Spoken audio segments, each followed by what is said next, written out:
hope I'm live. Jeez. Yeah, I am. Okay. Twitch has been weird lately where I go live and then it says I'm not live and people can't see me and then I just gotta restart it. My mom's yelling at my dog.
Alright, that's good.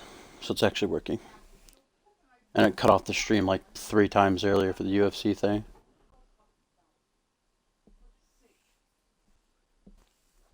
But what is up, guys? Dashing here for episode 196. I'm pretty sure it's 96, might be 97, I'm not sure. Pretty sure it's 96 though. An edition number 35 of Monday Night Fusion. Just 2 weeks away from Homecoming, our next pay-per-view event, before we head into the new year and begin our road to Ascendance. But starting things off on the show here tonight, guys, is our first of 2 triple threat matches, because our main event will also be a triple threat. But this one contains our Anarchy champion, Jacob Ziegler, the man with the dank leather jacket, going toe-to-toe with his challenger for the title at Homecoming, Zach Cage, and the man that he actually beat to win the title in his first reign, of course, Ziegler in his second reign, Hayden, the A-lister of Community Universe mode.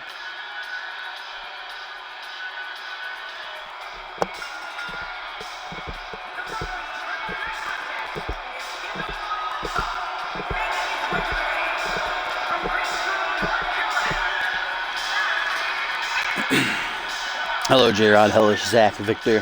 What's up, guys? Indeed, it is Tuesday night because I didn't want to stream last night because of Raw. Of course, it was the fallout of Mania, so there'll probably be a bunch of spoilers. Just put it off to here tonight, but big night of action coming our way. Like I said, our main event tonight will also be a triple threat. Especially Xander Slate, the leader of the Coalition, take on Kevin Lee, one half of the World Tag Team Champions, and of course our undisputed champion, the Moo Moo Man himself, Randy Orton.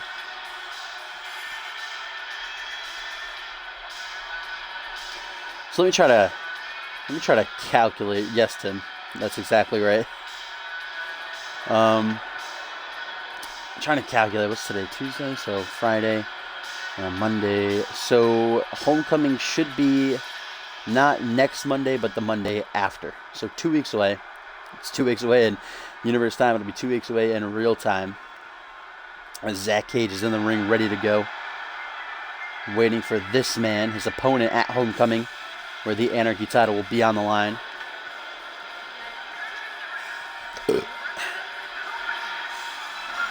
I also think I sound really cool, Tim, you know? Just kicked back, you know, enjoying the show. What's up, Dynamic? Z-Guard, Yo-Yo. It's good. Of course, also to come tonight, we'll have a Cyborg Invitational bout, which is going to see Fear, a new-looking Fear, by the way, take on the unpredictable one, Just Insane. We'll see the rubber match between the Coalition's big men and the Fast and the Furious. And we'll also see the first ever Vixen's Steel Cage match in that Pick Your Poison game. Cast of Faith has pitted Amber Briggs against the #1 contender for the Vixen's title, America's Sweetheart, Jade Divine.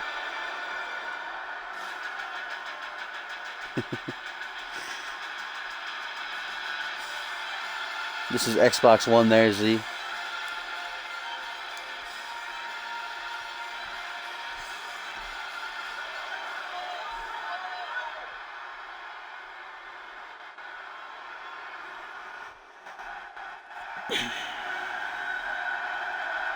And of course, last but not least, one of the greatest, if not the greatest, CMV superstars in the history of our show, the A-lister Hayden Kitely, coming off a big-time victory against Quantum on last week's Genesis.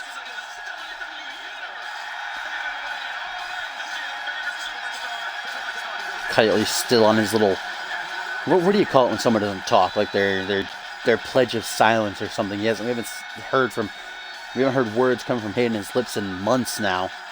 Just remaining silent, letting his actions in the ring speak for him.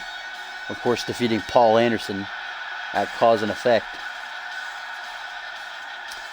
Where will Hayden be at when we head into the new year? Of course, kicking things off, just want to plug the Glammy Awards real quick because the nominations are up on the website right now. And if you have not voted yet, make sure you do so. If you're not a member of the website is communityuniverse.4motion.com.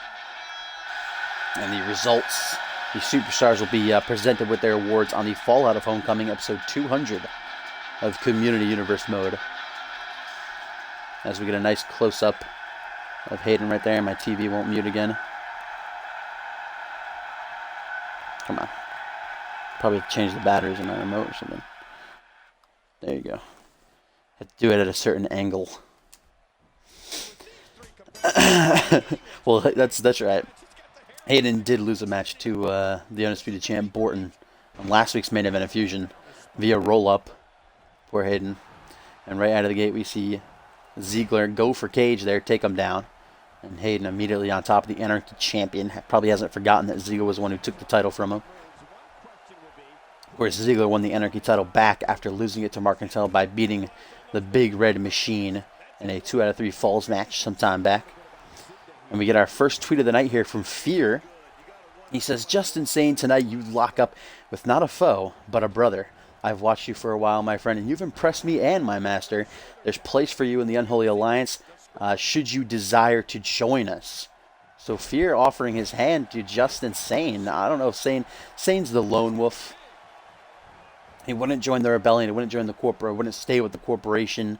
He's even weary about this alliance with Cyborg and Cole Savage. So I guess we'll have to wait and see as those two are set to lock up tonight in that Cyborg Invitational match. And speaking of Marquardt, guys, I want to go back to what happened before the show started tonight. Triple H and Quantum got into an altercation backstage. Triple H saying, "Quantum, I'm tired of these games you're playing. I want a straight answer right here, right now. Are you or are you not still by my side in the corporation?" Quantum replied by saying, "Triple H, I've done everything you've asked of me. I took out Chet Taylor. I took out Bison. Took out Novak. Took out the Rebellion. I've done every single thing you've wanted me to do. What are you going to do for me?" And Triple H, with a fire in his eyes, just exploded on Quantum, saying, "What can I do for you?" Took him by the head, bashed him into some supply crates, hit him with a steel chair before dropping him headfirst onto the cement, onto the cold concrete with a pedigree, saying, "Here's what I'll do for you, Quantum. I'll bring you hell, because in 2 weeks' time at Homecoming, you'll go toe-to-toe with Marquardt, the demon." Triple H's, personal little pet there. And Triple H didn't stop there. He said, "You want to turn on me? Well, you can take on your own brother. You go one-on-one with Sushi X again this Saturday on Genesis, guys." So Quantum not here tonight. Well, he's been taken away by the medical crew after that vicious attack by the COO. And now Quantum's set to take on Marquardt at Homecoming and has to shackle up with Sushi X once again toe-to-toe on Genesis. And we know how much Quantum and Sushi X hate fighting each other, despite the fact that they're on different sides in this war. Well, not really anymore, now that Quantum's definitely no longer in the corporation. As this triple threat match continues, nice teamwork there by the opponents at Homecoming. Of course, Cage earning his opportunity to challenge the man with the dank leather jacket for the title by defeating Ziggler one-on-one at the top of the month of Fallout of Cause and Effect. Cage has been on quite a roll these past couple months, though. I think he's on a 6-win streak right now, while Ziggler, on the other hand, has been suffering a lot of losses as of late. Ooh, nice reverse STO. Of course, no countouts, no disqualifications. Saw the bat used a couple times there. This triple threat match to kick off Fusion. Now we get a tweet here from Aura. She says, 2 weeks, Quinn. 2 weeks is how long you have left in your career, because at Homecoming, I'm going to end it and take everything away from you. So Aura with some strong words there towards her homecoming opponent. Those two will go at it in a no-holds-barred match. A lot of bad blood between those gals. Speaking of the Vixens division, we do know that Fury will defend her title against Jade Divine at the pay-per-view, our final pay-per-view of the year. And like I said at the top of the show, Jade Divine going to be locked inside a steel cage tonight. With, oh! That was nasty, those physics, though. Jade Divine will be locked inside of a steel cage with Big Bad Briggs. Zach Cage just broke his spine in half, jeez. And Hayden completely missing that punch, but somehow it took Cage down anyway. Hayden now has the metal bat. Ziggler's got them force fields activated, though. Ooh, now bashed right in his skull. What's up with the physics in this match? Ziggler just went like 5 feet in the air there. That was weird. I am live, Topher. Knee drop by Hayden now. Zach Cage gets back to his feet. What a victory it would certainly be for Cage to not only beat Ziggler once again, but also man the likes of Hayden. Of course, our main event, like I said, will be Borton, the Undisputed Champ, in a triple threat match with Xander Slayton, Kevin Lee, but we'll also see Randy Borton's challenger for the world title in action tonight. Tim LaFave set to go one-on-one with Paul Anderson. And then rematch from a while ago. When did they go at it? I think it was before Exodus, wasn't it? Or maybe before Battle Scars. Tim LaFave beat Paul Anderson. It's been a while. Both men are at different places in the career. Of course, Tim, one half of the world tag champs and #1 contender for the world championship. This fight just going hard on the outside.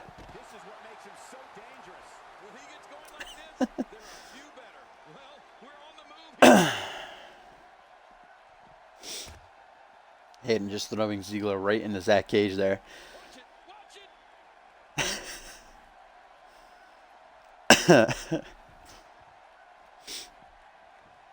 Poor Ryder, though, huh? If they literally don't... I feel like they're just rehashing the Kalisto Del Rio feud where Ryder's going to lose and then win it back, hopefully. If not, like, that was just incredibly pointless. I mean, I guess maybe they didn't want Miz to win the ladder match because he's a heel, taking the title from a heel, so maybe give the title to a face and then Miz beat him. But I'm not sure. That was stupid. Ooh. We're now Hayden face first into the steel post as Zach Cage is in the ring taking a moment to rest. Oh, both Cage and Ziggler just punched Hayden right in the chest. And now here we go, all three men finally back in the ring. I'm sure all of them have signatures, if not finishers by now. And now it looks like Ziggler and Hayden are going to work together. Maybe not. Hayden ain't about that life. And of course, it is first fall to a finish, pinfall or submission inside of the ring. As Ziggler targeting the arm of Hayden there. It's like a code breaker to it. Hello, Batman.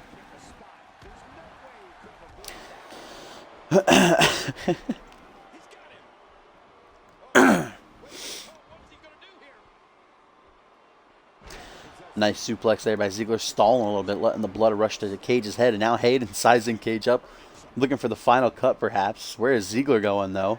Oh, and here we go, final cut. Gonna get planted on Cage there. Shit, looks like a rope break. Is there rope breaks in triple threat matches? I'm not sure. I don't think the ref saw it anyhow, but Ziggler's there to break it up, so it doesn't matter. You like it, Tim? You like the golf commentary? Cage back to his feet, getting some revenge on Hayden there. Nearly threw him out of the freaking ring with that tiger suplex.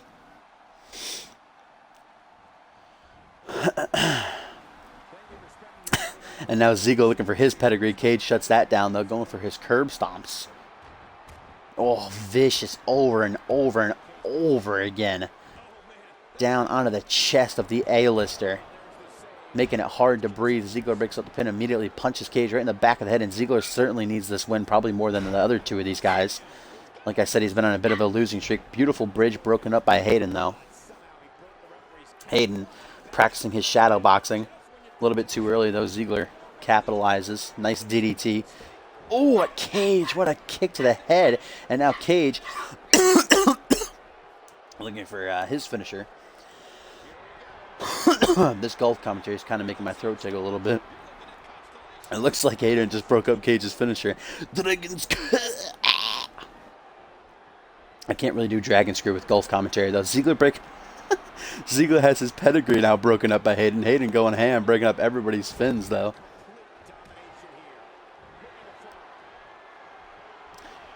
And now Ziggler, the Anarchy Champion, looking to take a risk. Up top. No, changes his mind. Hayden, though. Oh, it somehow hit Ziggler.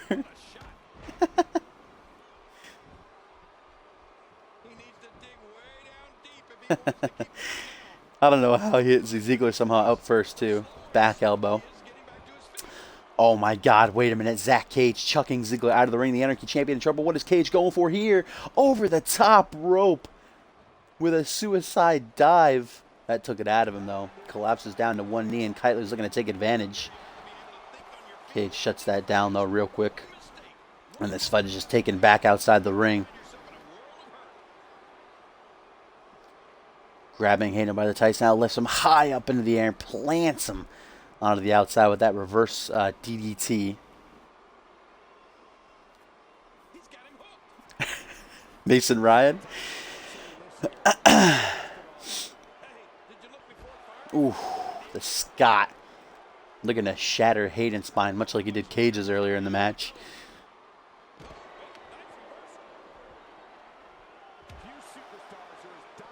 This triple threat match has been chaotic, to say the least. Of course, folks, Homecoming is in 2 weeks' time, but then 4 weeks from that, we begin our road to ascendance in the new year. Kicking things off with the 4th annual Royal Rumble match. My favorite time of the year. I cannot wait. Who will be world champion going into the new year, though? That's what I'm wondering. Will it be Borton the Moo Man? Or will it be good boy, good guy Timmy Boy the Timpster? We'll find out in the main event of the pay-per-view. Oh, Hangman's face buster by Cage. As we get a tweet here from Crow, one half of the Fallen, he says, we took out the former #1 contenders. We took out the bromances, and on Genesis, we shall rise above the family and validate that the Fallen have arrived. Hashtag, we have risen. So the Fallen with a bold statement there. Indeed, this Saturday on Genesis, they will take on the former World Tag Team Champions, the family. And a win like that will certainly put them up towards the top of the rankings. Yes, Rifted, indeed. Oh, wait a minute, Cage, looking for that GTS. He debuted that against Ziggler, taking a page out of CMV Hall of Famer Scott Norrie's book. Will it get him the win, though? No, Hayden shuts it down just before the 2 count. Ooh, and now a snapmare driver. Can he pin Hayden before Ziggler gets back up? Cage ain't even going to try. What is he doing? Going to the top, I think. Ziggler catches him before he can get up there, though, to safety. Counters the counter, does Cage. Oh, Ziggler's bleeding. And of course, Cage looking to finally win the big one in 2 weeks' time at Homecoming, when he will challenge Ziggler for the Anarchy Championship. Can he finally win a title here in his nearly 4-year CMV career? I think Kylie just went for final cut, countered by the Anarchy Champion. But Cage cuts him off guard. Pump handle back suplex.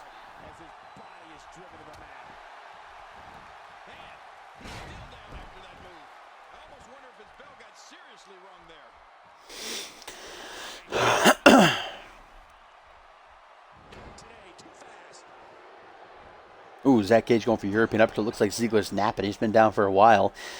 Big opportunity for Cage and Kylie here. Try and get the pin or submission. Ziggler is literally out. Oh, just as I say that. Using the ropes to get back to his feet. Oh, wait a minute. Ziggler with the pedigree. Oh, no, countered. Kylie counters the pedigree. I didn't expect that. That was late into the animation.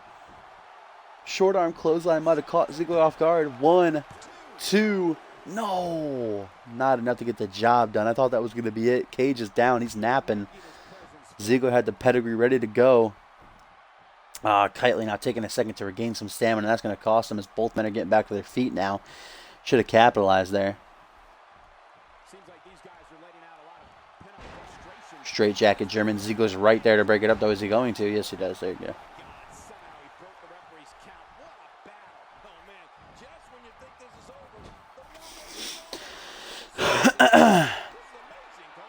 Now the Anarchy Champion taking his #1 contender up top.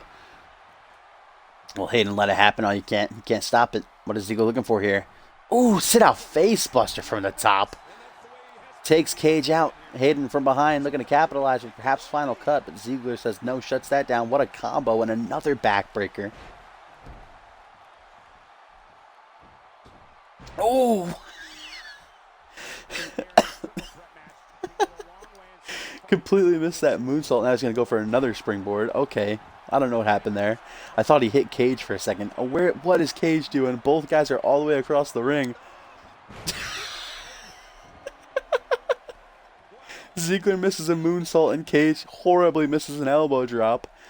What has this match turned into? All three men are so tired.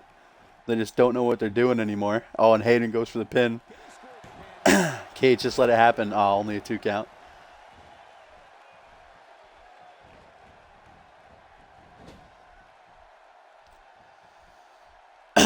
Cage gets Kitely in the corner. Now tries to target Ziggler.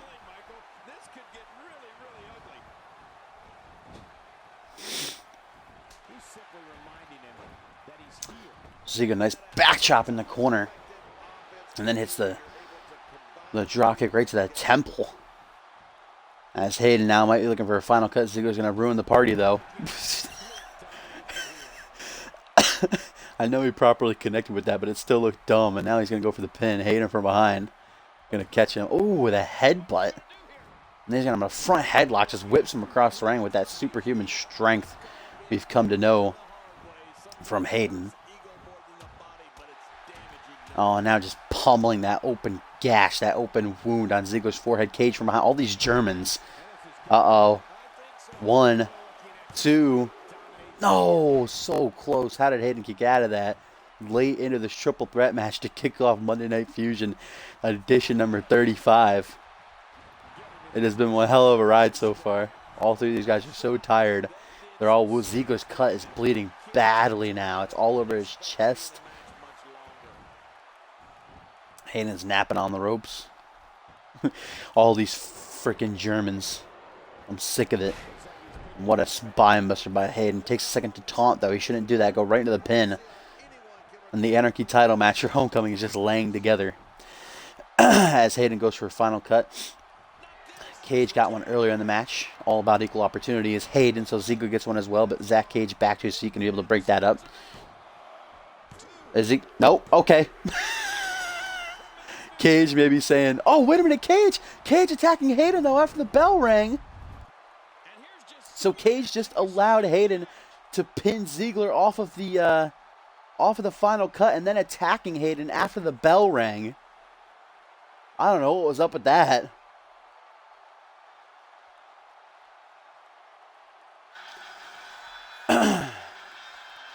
What's up, Maury? So this triple threat match ends. Hayden hits a huge final cut on Ziggler. Zach Cage steps back, allows the pin to happen, and then after the bell rings, Cage attacking the A-lister. Cage is going rogue. So Kitely gets the victory, a big victory, pinning the Anarchy Champion. And then getting attacked by Cage after the match. Ziggler continues his losing streak. Not looking good, heading towards homecoming.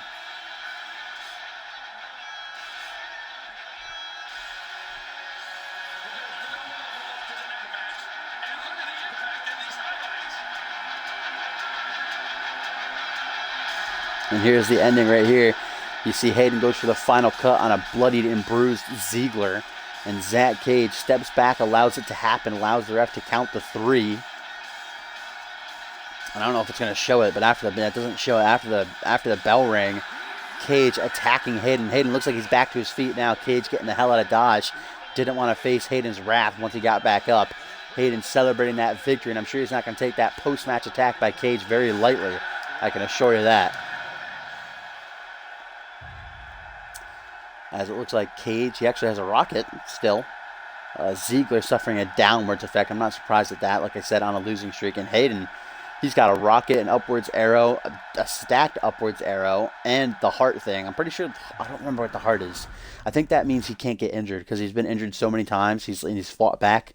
I'm pretty sure that means he can't, or if he does get injured, it's like not so bad. It doesn't like hinge him that badly. I'm pretty sure that's what the heart means.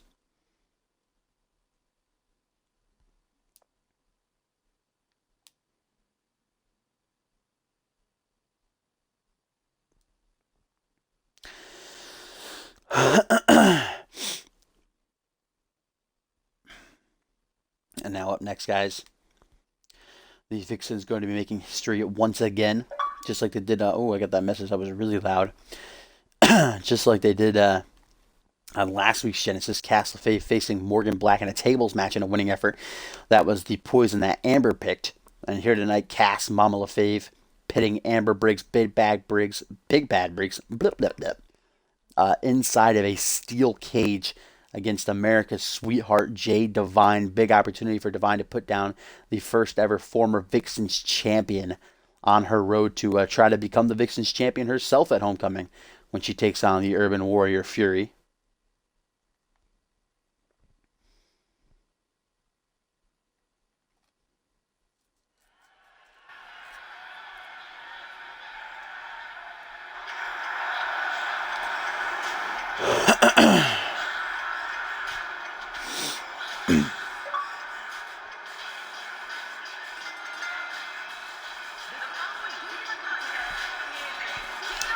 And as Big Bad Briggs makes her way out here down to the ring, getting ready to step inside the steel cage. You get a tweet here from Mama LeFave. She says, as I said earlier this week, my poison is on Jade's chip, on the tip of Jade's divine arrow. Take that as you will. And indeed, Cass getting past it, not falling to Amber's poison. All right, stop sending me messages, please. I'm going to have to turn off my notifications. I don't really want to do that. Amber Briggs saying despite the fact that her poison didn't work, she'll get the job done herself at Homecoming. And indeed, another match announced. It will be Amber Briggs and Cass LeFave once again toe-to-toe in 2 weeks' time. And the fact that they're throwing these huge matches at each other, tables matches, steel cages, I'm wondering what they'll do at the pay-per-view. If it'll be a singles match or... I don't even want to think about it. But here she comes. The fans are on their feet. America's sweetheart, Jade Divine, ready for her opportunity to become the Vixens champion. Indeed, if we go back, 7 months now at Point Break. At that time, it was Amber Briggs as the first ever inaugural Vixens champion, defending against America's sweetheart, Jade Divine. And of course, as we all know, Jade Divine failed, but what an effort and what a build up she has been on these past couple of months. Has pinned Fury 2 times. Once, of course, in that 6 women's tag match at Cause and Effect, and once in that triple threat at the top of the month. While Fury has also had a pinfall victory numerous times over Divine in singles action and tag action. Suffice to say, it is going to be a close one to call. If you're a betting man, I wouldn't know who to choose, who to put your chips on come Homecoming. But I guess maybe we'll find out right now if Jade Divine can get the victory over someone like Briggs inside of a steel cage. That'll definitely send a big message Fury's way, who is not booked tonight. I'm sure she's watching this from home or backstage, wherever she is. And indeed, inside of the steel cage, you can win by escaping, climbing up and over, or through the door, or by pinfall or submission. Let me get a tweet here from Cassie Maverick, the cowgirl, also a former Vixens champion. She says, on Genesis, I faced the kitty, and while we're not friends by any stretch, we're not enemies neither. I look forward to locking up with you, sugar. Let's show all the other Vixens how to wrestle properly. And indeed, on Genesis this week, they were partners on last week's live event, but they failed to defeat Aura and Mariah in her debut. And on Genesis, they will be opponents Kitty Quinn Bell and Cassie Maverick toe-to-toe in a match you certainly don't want to miss. And I'm sure it's going to be a good bout, as looks like Amber's trying to escape the cage early on here. Divine's trying to stop her. Got that force field activated, I guess.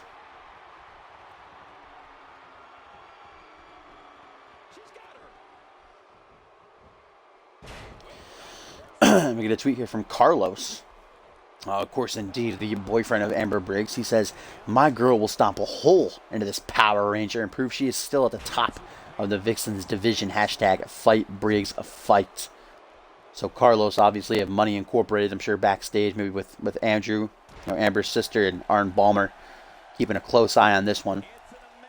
Briggs undefeated since her return. As Jade hits a nice suplex.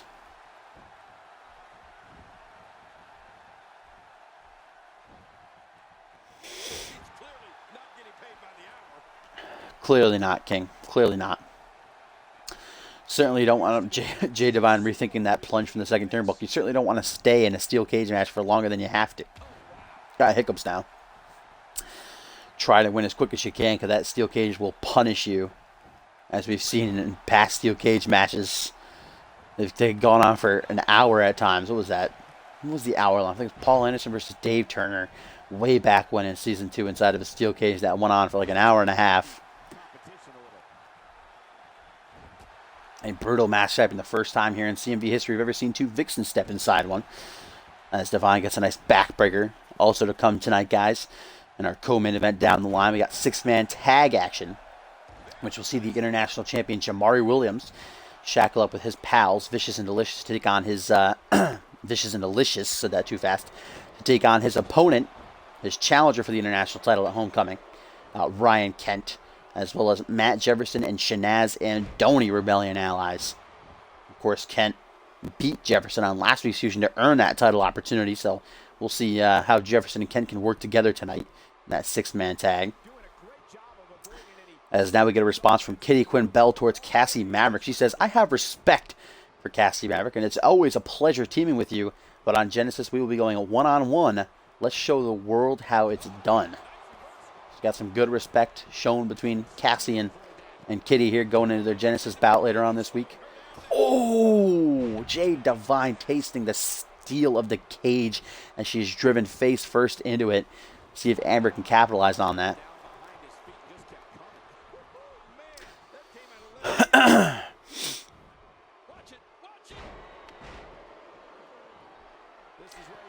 Amber Briggs can try to escape again like she did earlier.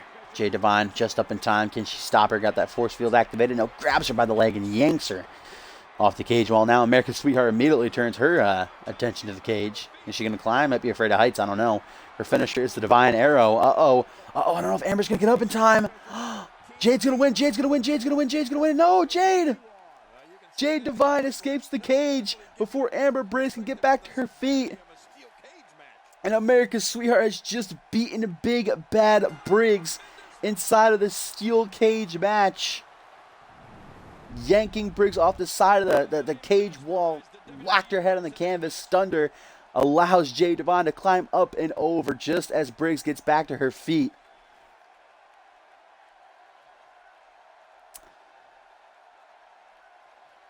And certainly the times have changed. 7 months ago at Point Break, it was Briggs putting down Jade Divine. But here tonight, on a Monday Night Fusion, Divine beats Big Bad Briggs inside of the steel cage. And if that isn't a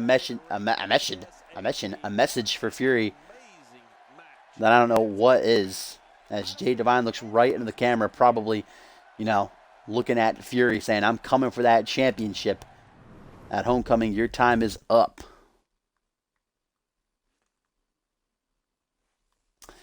Now we get a tweet from Aura, and she says, "Aw, how sweet. The two worst vixens have respect for each other. This just makes me want to gag." So Aura obviously not loving the respect shown between Quinn Bell and Cassie Maverick here on Twitter, on the twit.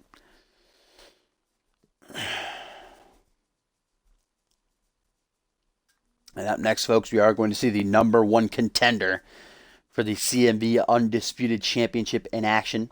Of course, Timmy Boy being named the number one contender, the new number one contender, I should say, by the new man in charge, Cyborg, and the new general manager of Monday Night Fusion and Saturday Night Genesis, Cole Savage. And he will go toe-to-toe, butt heads with his old foe at Homecoming in the main event. Can Timmy Boy the Timster win the big one? Will he be showered with gold by the time we're done with this year, heading into the new one, heading towards Ascendance? Oh, we get a tweet here from Cass LaFave. She says, LMAO, Jade didn't even need the arrow. You drowned in your own poor stamina. See you at Homecoming, loser. So indeed, Mama Cass, her poison seemed to work as Amber Briggs takes a loss to Jade Divine.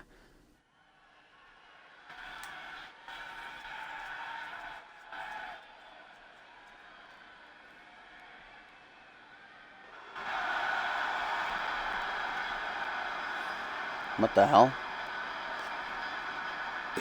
What the?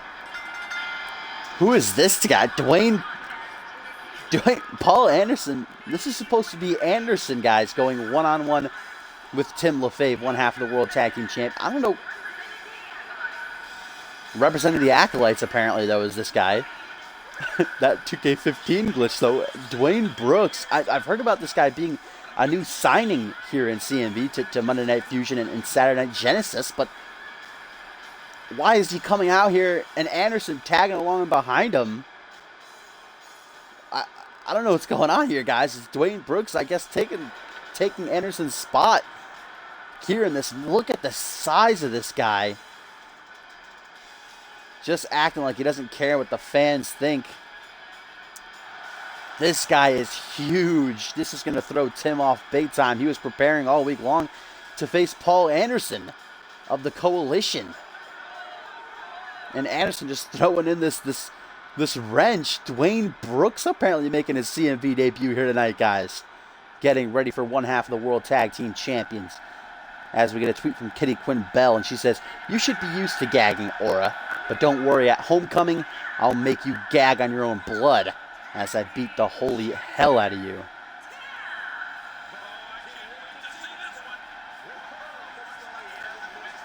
But here comes Tim, despite this surprise here tonight on Fusion, coming out here giddy as ever, ready to give the CMV Universe a show, ready to gain some momentum on his road to challenge Randy Orton, the Moon Man, for the undisputed title. Of course, T and Lee, they don't have to worry about defending their titles at the pay-per-view, but they do have to worry about defending them after, because Fast and Furious, Bob Storm and Furious Frank, they are next in line after T and Lee offered them a championship opportunity, and they obviously accepted.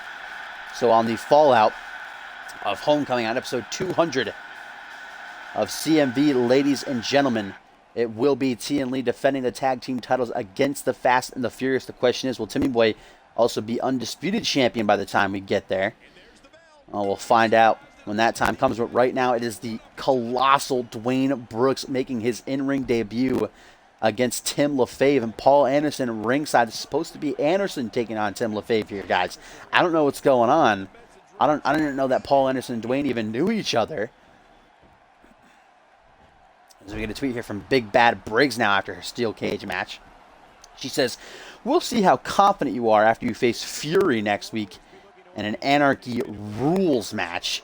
Hashtag have fun." So dang. Next week on Monday Night Fusion, Cass LaFave and the Vixens champion Fury in an Anarchy Rules match, ladies and gentlemen. That's going to be something to see there. Oh, look at Tim. Tim with the body block, just mowing down a guy like 2 feet bigger than him. Tim don't care. Oh, and what a DDT. Reminiscent of Zach Payne and Justin Sane there. That is the next match, I believe, Taz, or maybe the one after the next match. No, it is the next match, isn't it? This is the third match of the evening, so yes. The rubber match between the Coalition's Big Men and the Fast and the Furious is up next. A match I'm looking forward to. Of course, still to come tonight, Fear and Justin Sane, their invitational match, that 6-man tag, Jamari and Vicious and Delicious versus the Rebellion, and the main event, that triple threat encounter. And if it's anything like our opening triple threat match, it's going to be chaotic as hell. Xander Slate, Kevin Lee, and Randy Borton. Tim LaFave, now Irish Whip, going to put Dwayne Brooks out on the ring apron, a slobber knocker. Sends him tumbling down to the outside.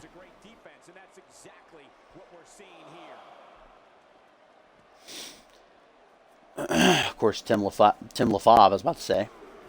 Flashback to when Tim first debuted, and I didn't know his name, didn't know how to pronounce his name. But Tim, his motto is, of course, against all odds. As he's looking, oh my God! Welcoming Dwayne Brooks to CMV in fashion here with a powerbomb onto the steel ramp. Jesus. Oh, but now Tim with quite a fall onto the steel. And a count of 5, Dwayne Brooks running as fast as he can. Back down to the ring. Tim going to try to join him at 6. Gets back into the ring, and here we go. This match continues. What an uppercut. I know that if I was in the ring, I was supposed to fight someone the size of Anderson, who's a light heavyweight, of course. I feel like a light wind would tip him over, and out came this guy, 6 foot, gotta be 6'7", 6'8", jacked to hell. I would run the hell out of there, but not Tim.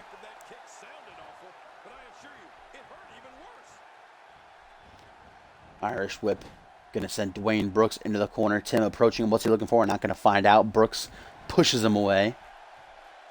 Snapmare now, as Anderson with a little golf clap for my golf commentary. Thank you, Anderson. I appreciate you.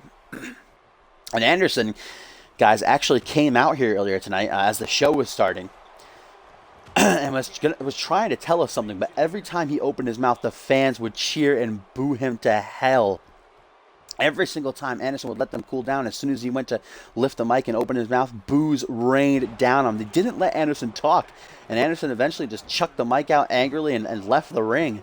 Went back to the locker room because the fans just would not let him talk. It would have been the first time we've heard Anderson talking in months. I think even since season 2, really. Anderson's been quiet since he came back and joined the coalition. But the fans just would not let it happen. Maybe that's why he sent out Dwayne Brooks in his place, saying, you know, these fans don't respect me, they don't appreciate me, they're not giving me even time to speak. So you know what? I'm not going to give them me in the ring. I'm not going to put on a show for them. Maybe that's what Anderson's thinking here as he sends out Dwayne Brooks take on Timmy Boy.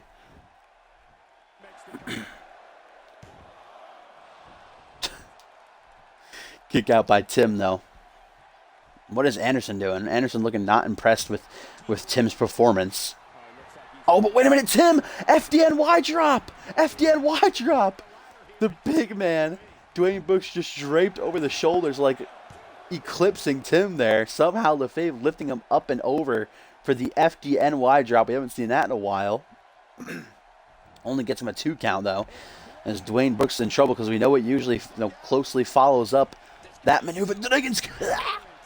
Is the Coney Island Cyclone, or maybe not. What is Tim doing here? Where is Tim going? Wants to welcome Dwayne Brooks to CMV in true fashion, tearing apart the announce table.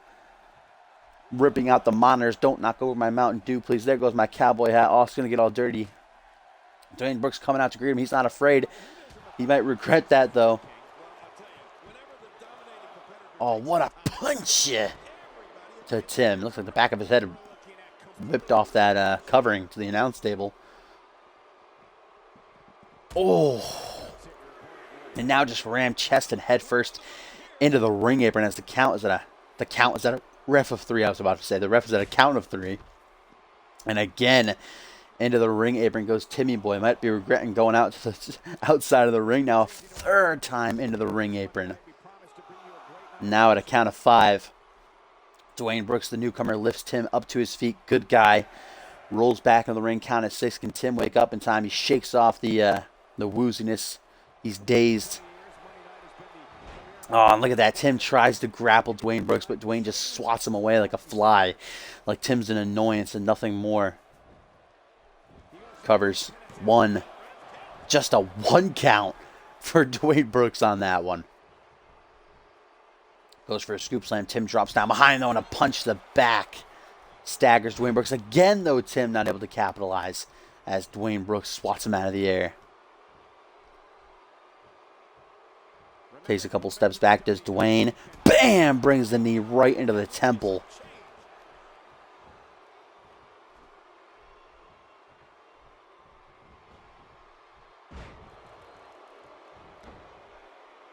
There's going to be a lot of offense in this match. Wouldn't have it any other way. That's what I love to see. Sorry about that. I thought I heard a cop car outside. I was going to say, someone calling the cops on me for my golf commentary. They only like it when I yell. Ooh, nice sleeper slam there by LaFave. And LaFave taking a step back. Regaining some stamina. Hands on his hips. Can't take too long, though. Dwayne already starting to stir. And Tim just pushes him back down. Kicks him back down to the canvas. Dwayne trying to get back to his feet using the ropes. Tim right there to meet him, front headlock. And we know Tim's got that Cody Allen Cyclone or perhaps even the East River Splash in his pocket, but he's not using it, and that might come back to bite him. Oh no, Long Island Slam instead. We get both signatures tonight, a rare oddity from Timmy Boy. Usually just goes for the slam. Will that be enough to take down Dwayne Brooks in this match? In his debut live on Monday Night Fusion, no. Brooks able to kick out, not enough to keep him down. Oh, what a drop kick by Tim. Trying to set him up for the 619. Where's that fan in the Mysterio mask? We got to get him in here. Can finally make his CMV debut. What is Tim going for now? Inverted suplex. The strength of Tim is so impressive, bar none. One of the strongest guys in the CMV roster. Old school moveset. Gets staggered there with a jawbreaker, though. And look at that. Dwayne looking to capitalize with some sort of big move. But we're not going to find out what his Sigurd finish just yet as LaFave counters. Goes for a clothesline. Reversal Fest 1999 here. Drop kick now by LaFave. Back and forth between these two.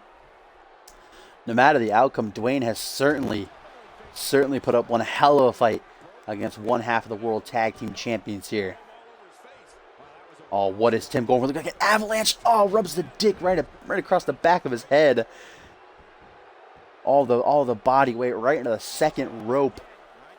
And can LaFave finally put this match to an end? Again, taking a second to rest. Dwayne Brooks just won't stay down. Keeps getting up time and time again. Pullback attack into a pedal backbreaker. Working on that spine. Goes for the pin. 1, 2. Just a 2 count, though.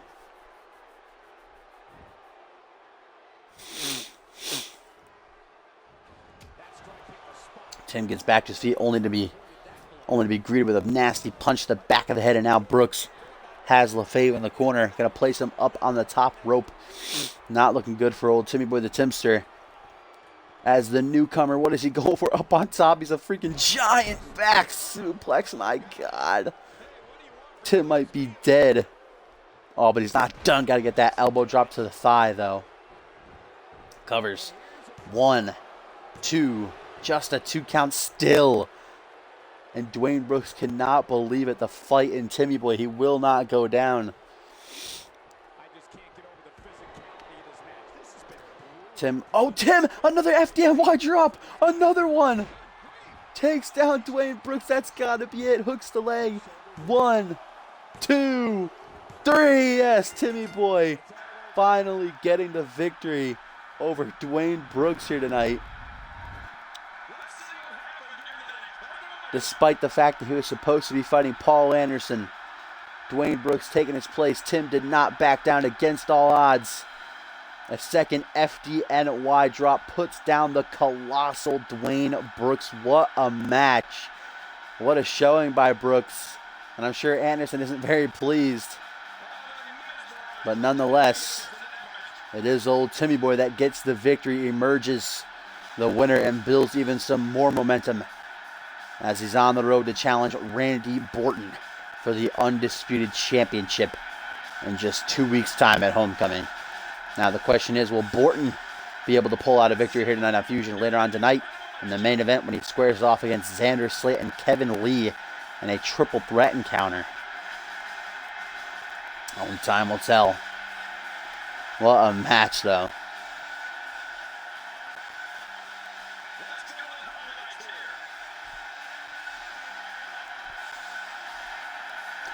And here's the ending of that bout. Dwayne Brooks back to his feet, tries to go for an overhand punch. Tim counters it, though, right into an FDNY drop. The size of Dwayne Brooks draped over Tim's shoulders, just like a sight to see. It's hilarious. And Anderson, he watches on. There's the 3 count, and Anderson just can't believe it. He's not happy.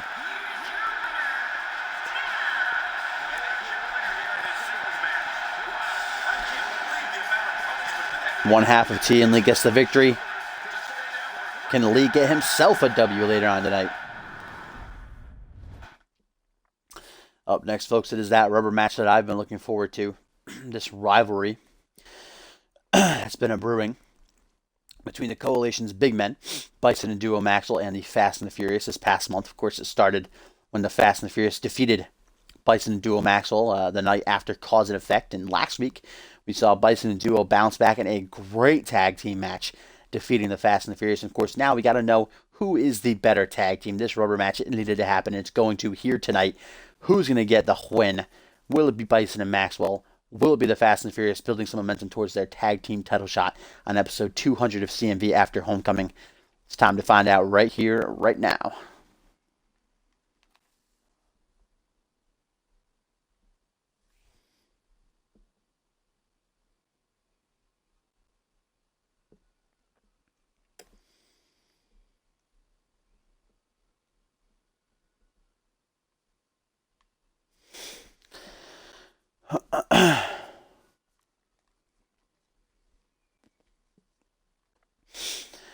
And we get a tweet here from old Timmy Boy, who's backstage. I'm sure, getting a drink of water. Well deserved. Good victory there. He says, "What the hell was that?" Regardless, good match to Dwayne. Welcome to CMV. So, of course, as always, good guy Tim.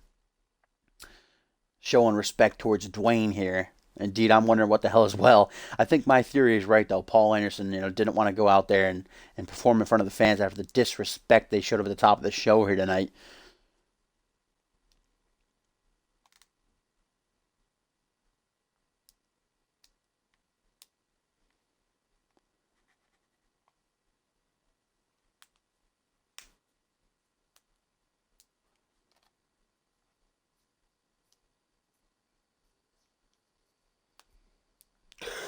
That was a pretty long loading screen, jeez.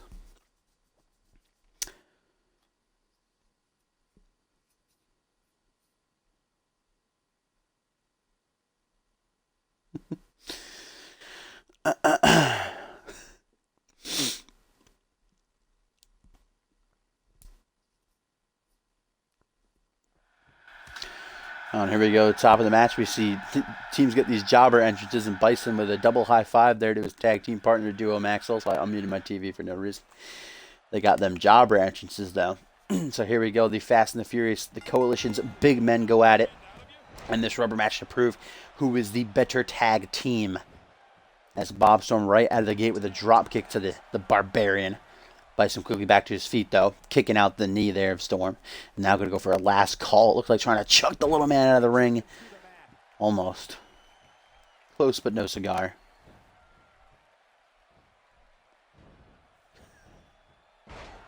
Double high five. Bob Storm and Furious Frank pin themselves. They can't take it.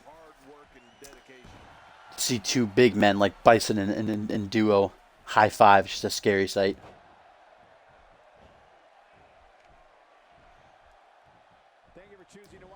Bison not allowing Bob Storm to grapple him there. Of course, we got Storm who's a light heavyweight and might be a cruiserweight even. Of course, Bison a super heavyweight.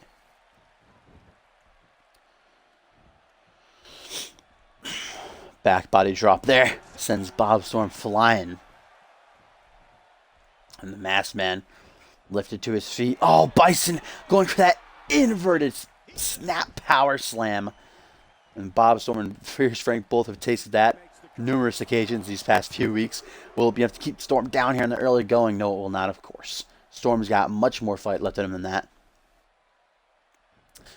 And Bison just waiting for Storm to get back to his feet. Whoa, I don't know what happened there. That was weird. It's a glitch. Bob Storm taking advantage of it, though, with a nice jawbreaker. And tagging in Frank. That's a good idea there. Not a great way to start the match. Here comes the man with the beautiful mohawk. Big man to big man. And Frank leaning Bison up against the ropes. What is he looking for here? Irish whip. Rebounds right into a spinning back elbow. Trying to pierce the heart. As Frank now flips Bison around. And a fish drop to the mask. I don't know. I don't know if that felt very good for Frank.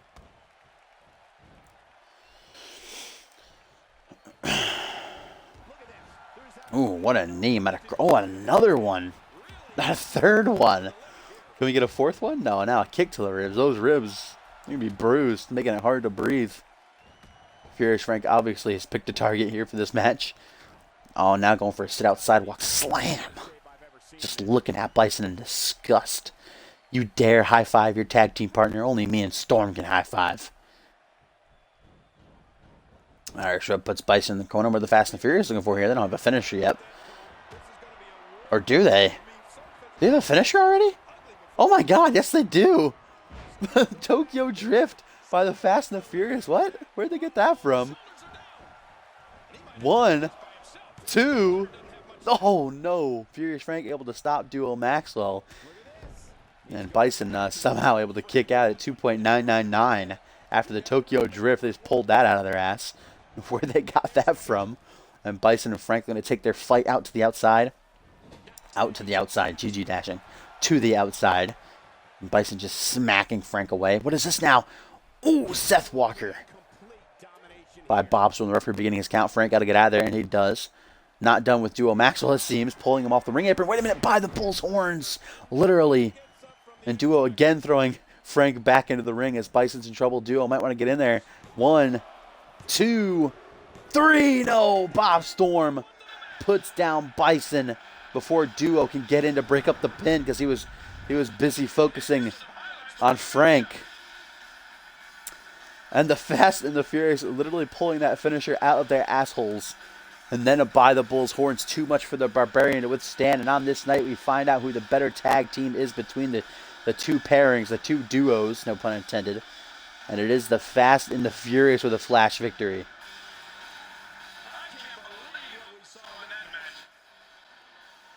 And here's that Tokyo Drift, literally out of nowhere. You really can't say a tag team finisher is out of nowhere, but I mean, that really was. Didn't expect that. And Bison able to kick out of that, but shortly after getting caught with the by the bull's horns as Duo was busy tangling with Frank.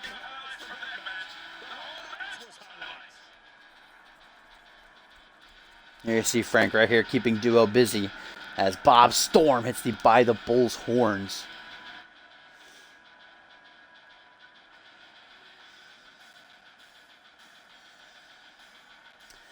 And we get a tweet here from Matt Jefferson. He says, there's a little thing after we're done here tonight I need to do. Duo, I still haven't forgotten how you powerbombed me on Fusion weeks ago.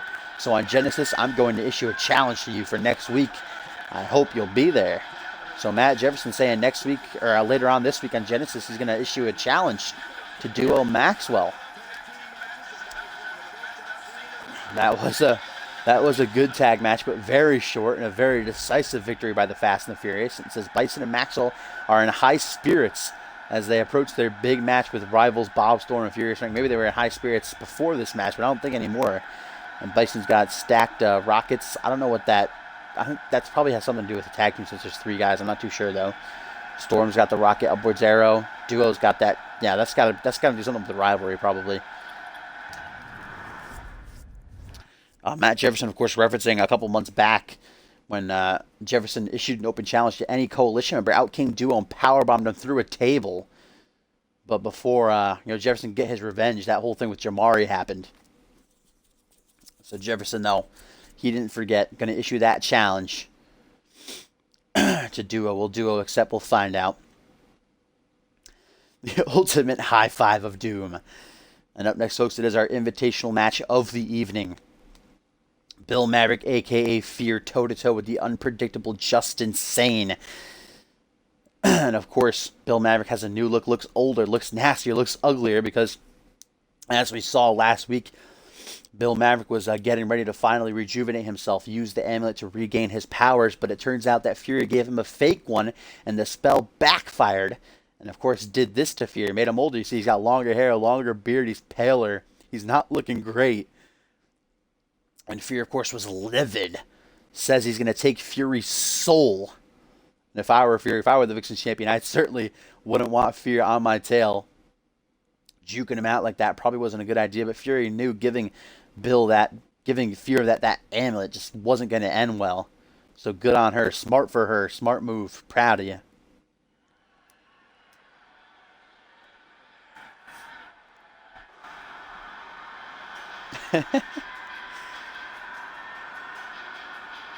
Oh boy. Look at that pan up on the dick.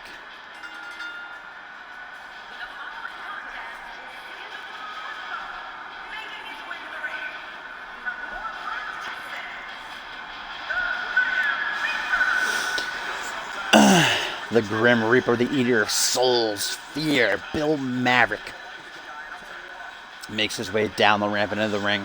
Currently standing at 1 win, 1 loss in the Invitational, of course, beating Slick B, but then taking a loss to Ringo Max.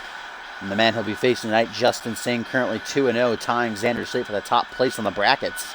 So Fear could stop Sane dead before his encounter with Xander Slate at Homecoming. Of course, that was announced last week. Slate and Justin Sane toe-to-toe after they've been exchanging posted pre-match attacks this past month. Xander Slate saying it has nothing to do with their Cyborg Invitational encounter, but that Slate's tired of Justin Sane being called the greatest CMV superstar of all time. Xander Slate deserves that moniker, that title, and he's going to prove that to Justin Sane and everybody else at Homecoming. And if Justin Sane does win here tonight, he'll head into the pay-per-view at 3-0, take the definitive the definitive lead in the Invitational over Slate.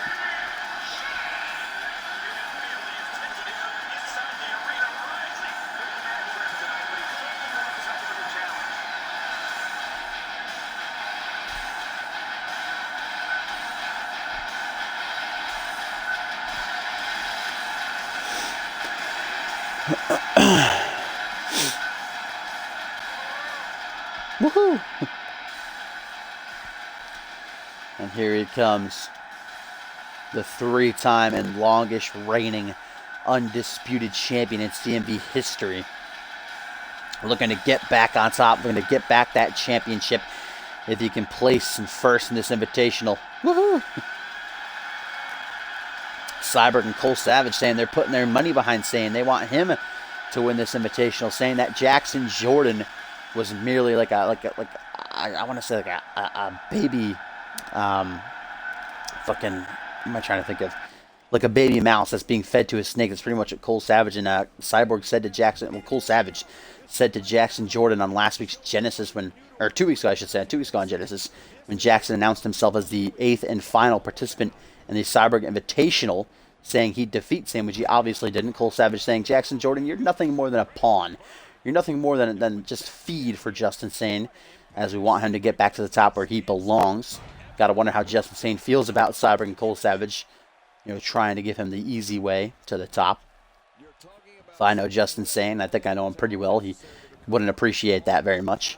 As we kick off this match here, Bill Maverick now with a side headlock, punches Sane right in the face, both men back to their feet.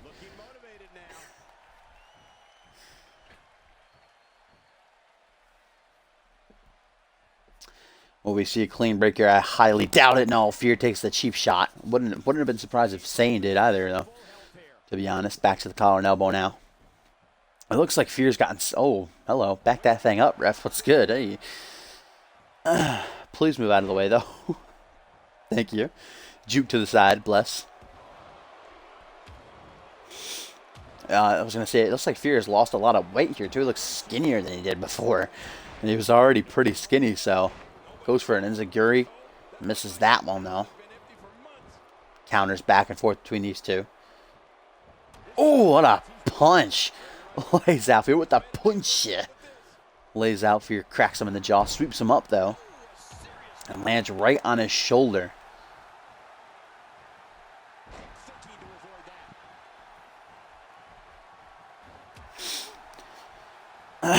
Justin Sane trying to get back to his feet. Fear is not allowing it, though.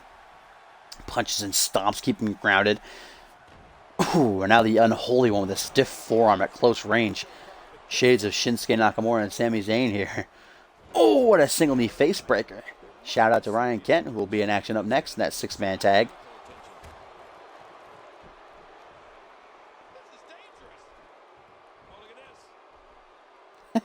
Ooh, Hangman's face buster. Greeting Bill Maverick face first to that canvas. And now some headbutts. 5 in a row. Sane doesn't care. He'll hurt himself just to demolish his opponent, inflict injury to his opponent. I'd say the same about Fear, though. Ooh, nice trip up there by Sane. What is he doing? Oh, what is... Oh, my God. Is he choking Fear out, or is that the claw? I think it's the claw. Is Fear tapping? I don't think Sane just let him go. That was nasty. Either way. Jeez, Sane. with the aggressiveness. Now going for a pin. Might have just choked the life out of Fear there. Only a 1 count. Goes for a rolling neck snap. Misses that one though. Fear slides out of the way. Now going to be caught with a suplex. No counter by Sane into a nice neck breaker.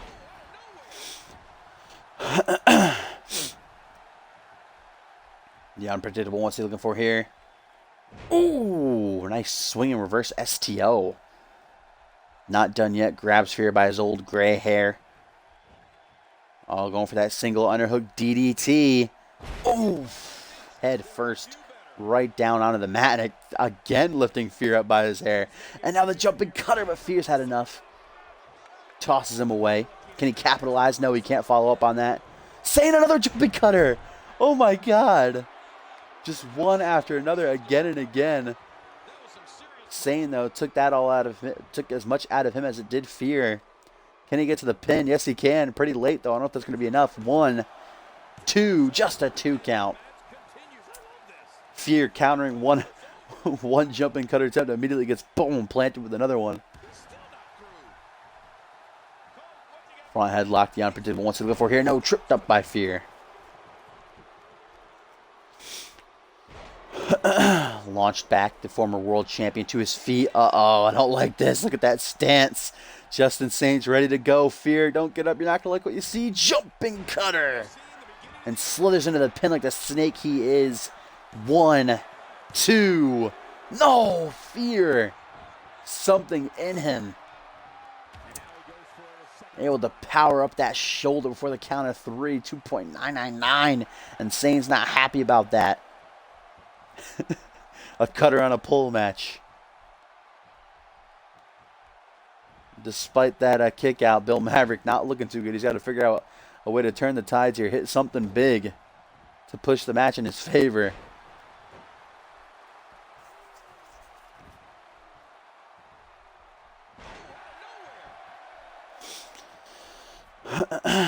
There you go. Nice counter by Maverick. Can he follow up on it, though? Can he continue? No. Immediately another counter by Sane. What a wheel kick. Lays out Maverick. Jeez. Flipping him around now from behind. Oh, it's a painkiller. Pulling out the old moves. It's Justin Sane here tonight. And immediately into the pin. 1, 2. No, still not enough to get the job done. We're going to see that fireman's carry friggin' neck breaker now. Sane going for all of his finishers. Oh, goes for the cutter again. Maverick though, he doesn't want to taste the third one. 2's enough. 2's enough. Maverick's okay.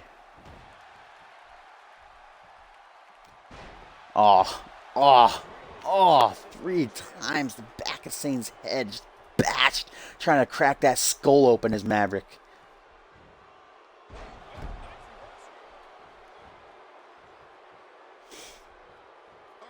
Oh, and now the need to win. And it looks like Maverick might be napping, eyes closed, arms out wide. And there it is, ladies and gentlemen.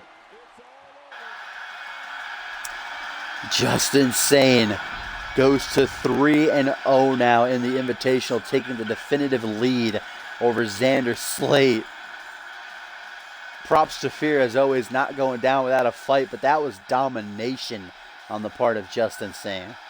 No. The fireman's carry onto the knee was overdose. And kill switch is the painkiller. I know Justin Sane's moves, alright? Please chill. Maverick, meanwhile, goes to 1-2 now.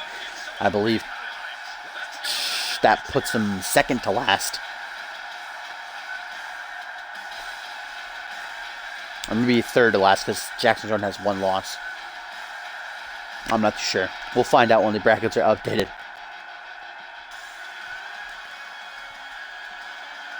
And LaFave sending out a tweet towards Xander Slate saying, "This is why he's the best. Respect." And Xander Slate will go toe-to-toe with this man at Homecoming.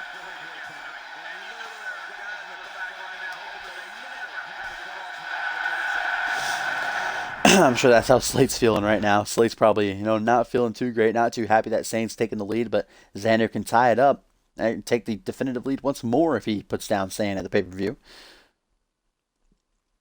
As now we head into our co-main event of the evening. This big six-man tag match, which will see the international champion Jamari Williams shackle up with his good pals Vicious and Delicious to take on the Rebellion's Matt Jefferson, Shanaz Andoni, and Ryan Kent. Of course, Kent putting down his fellow Rebellion ally last week on Monday Night Fusion to become #1 contender and get that shot at Williams' title this Sunday, or next Sunday, I should say. Getting a little bit ahead of myself. And they said there was no hard feelings. They showed respect heading into the #1 contenders match, but Jefferson's got to be feeling a little bit salty, not too happy, about taking that loss, losing a shot at the international title. But we'll see if they can work together here tonight. Of course, joined by Shanaz, another Rebellion ally, the real #1 Bubba. And actually, we have a little bit of an announcement to make regarding next week's Monday Night Fusion. Shanaz and Andoni got into a little bit of an altercation with newcomer Christopher Ann, the #1 contender. The #1 contender. Gotta stop saying stuff so fast. For the light heavyweight championship. After Ziegler cost Ann his match against Cage on last week's show, Shanaz Andoni was about to go out to the ring when he bumped into Ann, and the two got into an altercation, exchanged some words, and Shanaz ended up attacking Ann from behind, slamming him headfirst into the cement. And Shanaz saying, sorry, something. What is this? Yeah, was that a hair? Oh, please tell. Shanaz pretty much saying, saying what he used, all that mumbo. You can't really decipher what Shanaz is saying. In reality, I kind of forgot what he actually said, but he said something like "Heebity Bobbity," typical Shanaz stuff. But really out of character for Andoni to lash out like that and attack someone. I guess losing Chet Taylor, we've seen him be changed a little bit without his best friend. Without Taylor by his side, hashtag trending worldwide, and Andoni not too happy with where he is right now.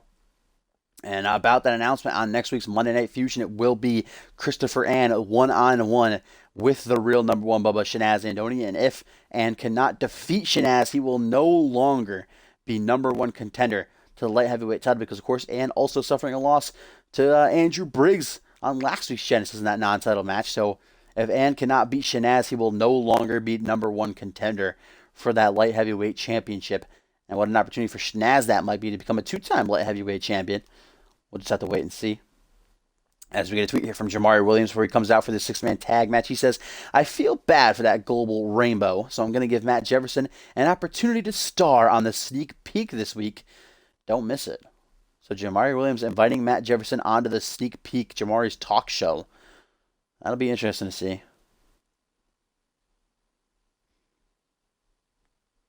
What's up, Cheetah Boy?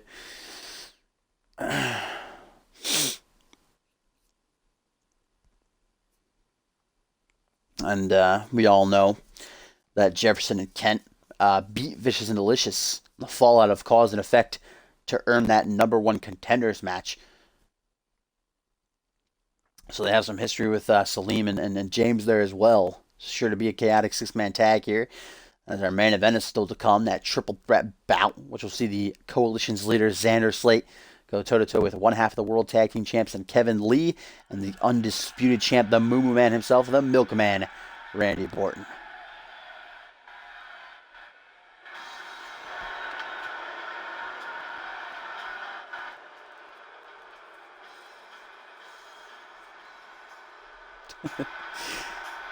Let's hope not.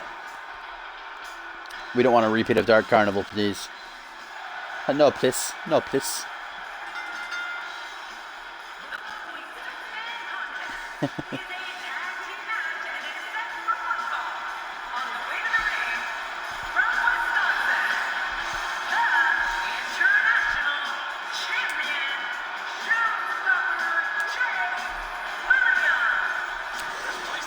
Oh yeah, Jamari Williams already has his Ascendance tire set. Where will Jamari Williams be in 3 months' time? Though, will he still be the international champion? Will he be the Royal Rumble winner? Anything can happen, because of course the Royal Rumble just a month away as we kick off our road to Ascendance, the 4th annual Ascendance with the 4th annual Royal Rumble. Will Jamari even make it past Homecoming in 2 weeks' time? Can he defeat Kent almost a year after they first went one-on-one at Bad Blood when Jamari was first on the scene, burst into CMV? I'm certainly looking forward to it. Kent looking to add another title to his resume. He's already stacked an impressive resume. Jamari looking to make it past his first defense. I think he's, 4 weeks into his reign now? 3-4 weeks? He beat Jackson just before cause and effect. So it's 3 weeks right now he's been international champ.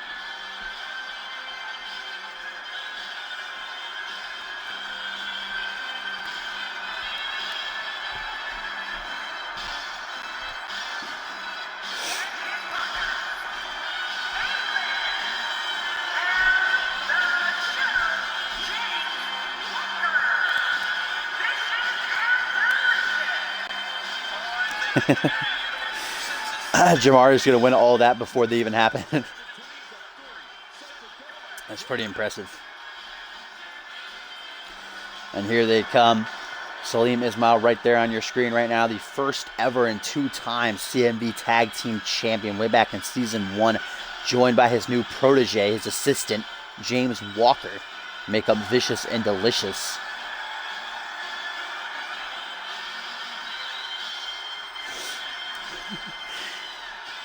He'd do that cage botch in the Rumble, where he just teleports out of the ring and gets himself eliminated.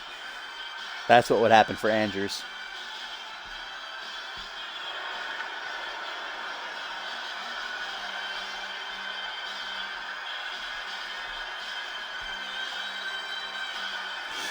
I don't know if Matt Jefferson will be able to beat Xander Slate's. Xander Slate currently holds that record there, Zach.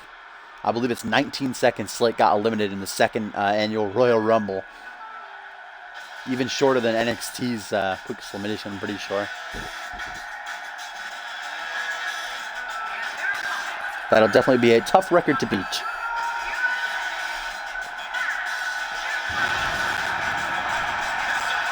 And here he comes, repping the Rebellion, MJ, the extremist of CMV.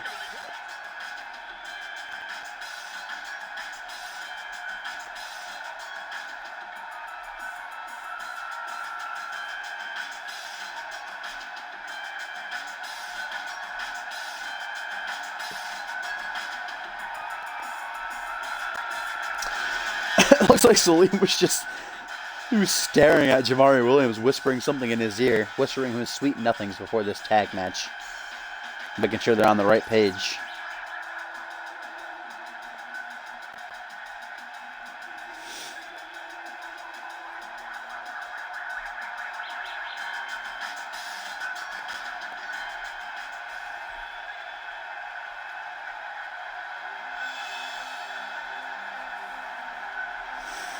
And here he comes. The fans are on their feet. I'm not too sure how to feel about this new Shanaz Zandoni, though, to be completely honest.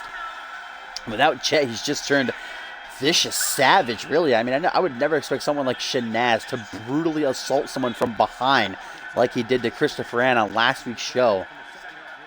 I mean, I'm still a big Shanaz fan. I'm just not liking his attitude as of late. I mean, I'm still going to be buying the chicken leashes. Don't get me wrong, but I'm not sure. I'm not sure about how Shanaz is acting right now. Nevertheless, he has an opportunity here to gain some momentum before he takes on Ann on next week's show.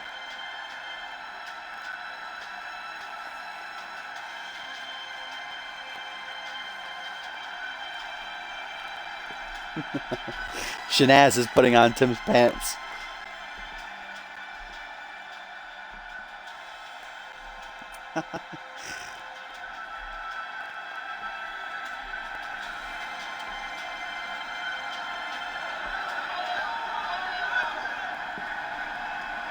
And last but not least, to complete this 6-man tag match here tonight on Monday Night Fusion, it is the fire starter himself and the man who will challenge Jamari for that championship at Homecoming, Ryan Kent. This man is a 2-time NXT champion. Won the hardcore title only 2 months after his main roster debut. Money in the Bank holder, tag team champion, undisputed champion, and of course a tag team champion looking to become the international champion.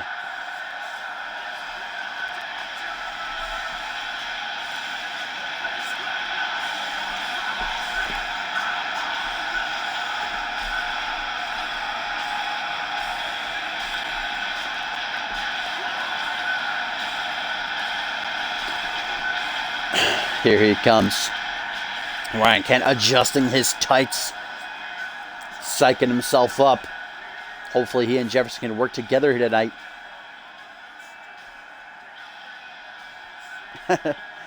They're forming a Congo line, Topher. That voice crack, though.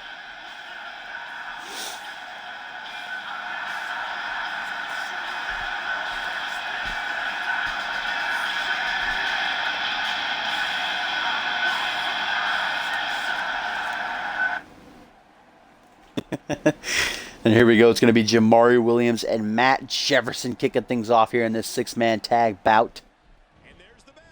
Oh, and Jefferson, as soon before the bell even rang, lashing out of the corner with a nasty super kick. Obviously, still hungry, still salty, still, feeling the effects of that loss he suffered at the hands of Jamari at cause and effect. Probably his neck still isn't feeling too good after what Jamari did to him.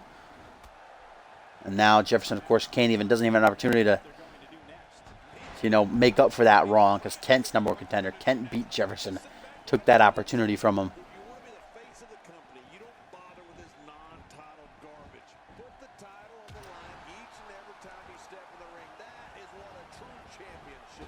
And JBL saying, just said on commentary here, my good commentary partner,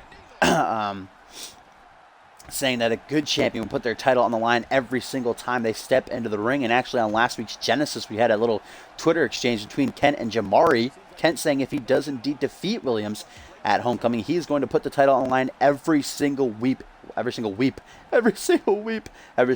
an open challenge. And Jamari saying if he retains the night after Homecoming, he will put the title on the line against anyone Kent chooses and any sort of stipulation. So both men trying to one-up each other. Oh, look at the strength by Kent, or by Jefferson, I should say. Kent's pretty strong too, looking nice out there in the apron. And Timmy Boy sends out a tweet here saying, "Good luck to my Rebellion brothers. If I didn't have a match today, I would have been out there with you guys." Yes, he does. He's a good guy, Tim, Maury. Irish whip sends Jefferson off the ropes. Salim now in. What a spine buster. Almost botched it, kind of. Seems like he wasn't strong enough to get Jefferson all the way up into the air. This is what makes him one of the best in the business. Oh! Nice neck breaker by Jefferson, though. Now he's looking for the tag. Who's coming in? The real number one Bubba Johnny Gat, the Punjabi Playboy. Shackling up with his cousin. No, I'm kidding. I'm kidding. The son of Sheik is Shanaz's cousin. There's no relation to Salim Ismail. Salim tags out to James Walker here. Oh, and immediately caught with a nice wheel kick. Nice beauty shot there. It was quite beautiful.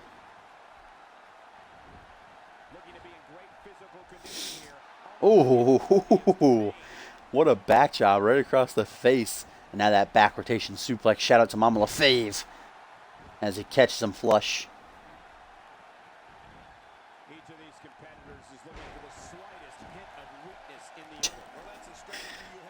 James Walker now just doing a rain dance, looking to tag in and Salim. There you go.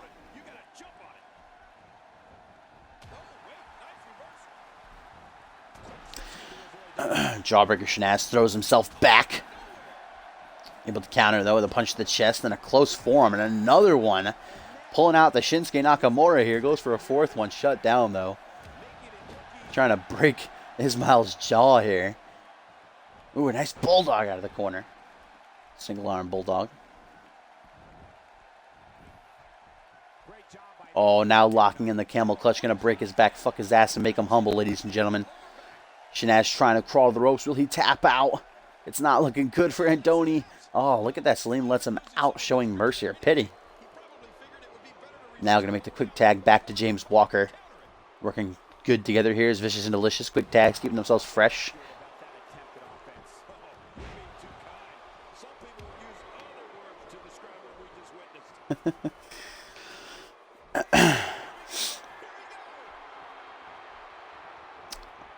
I think Shanaz might have gone for his signature. Walker saw it coming, caught him in the front headlock. Now a Northern Lights suplex. Doesn't go for the bridge into the pin.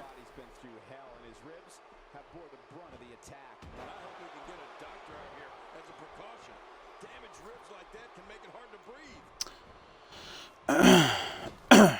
Excuse me. Walker now placing Shanaz up on the top rope. Not a great place to be if you're the real #1 Bubba.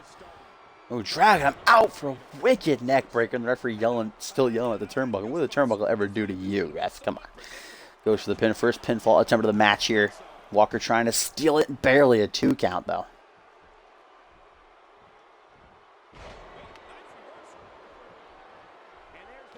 And here we go. We're going to see Kent for the first time in this 6-man tag here on Monday Night Fusion, our co-main event, edition number 35. And immediately gets caught with a jawbreaker and a clothesline. Not a great way to start his run here. And a tag to Salim. It does seem like Vicious and Delicious are trying to keep Jamari out of the match, trying to protect him almost. Oh, what a combo by Kent, though. A couple slaps, back chops, and a super kick. Well, back kick.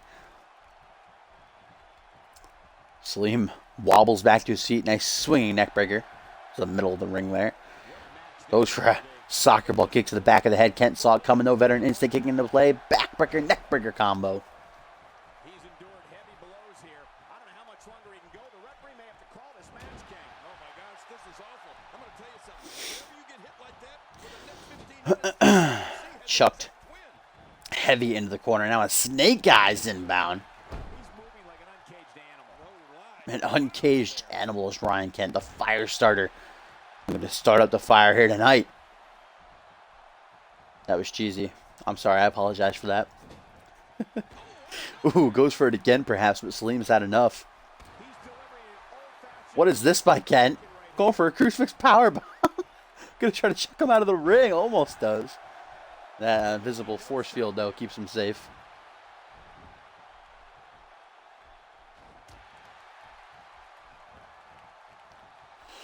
And again with this backbreaker, neckbreaker combo.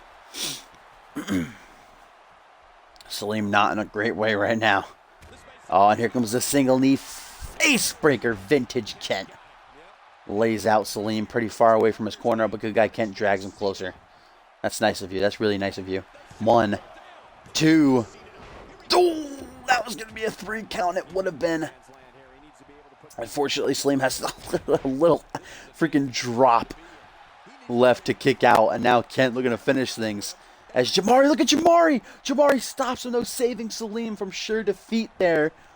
Jamari, not the legal man, kitchen sink. And that's going to save Salim and allow him to regain control. Gotta look for that tag out, and he immediately does. Good teamwork there. Now a tag to Jamari. Here we go. A preview of things to come at Homecoming with the international title on the line.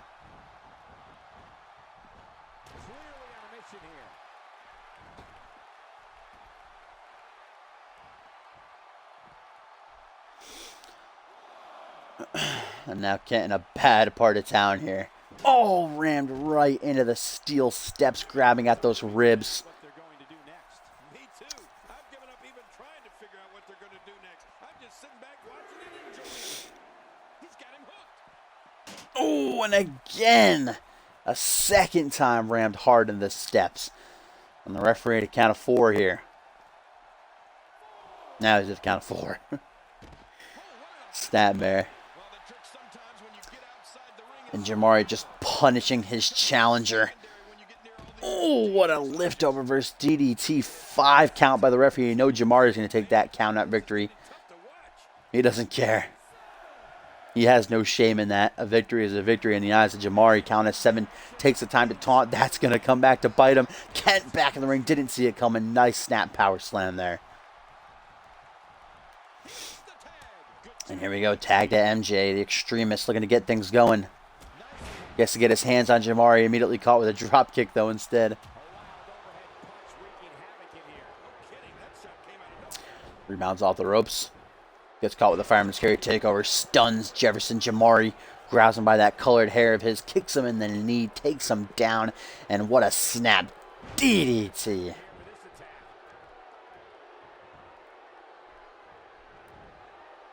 Salim showing off his muscles. Yeah, it looks good. Looks good there, Slim. Uh-oh, Kiwi Crushers inbound by the international champion. A couple kicks to the chest. We know where that final one goes. Bam! Right to the back of the head. Shoots the half. 1, 2. Just a 2 count, though.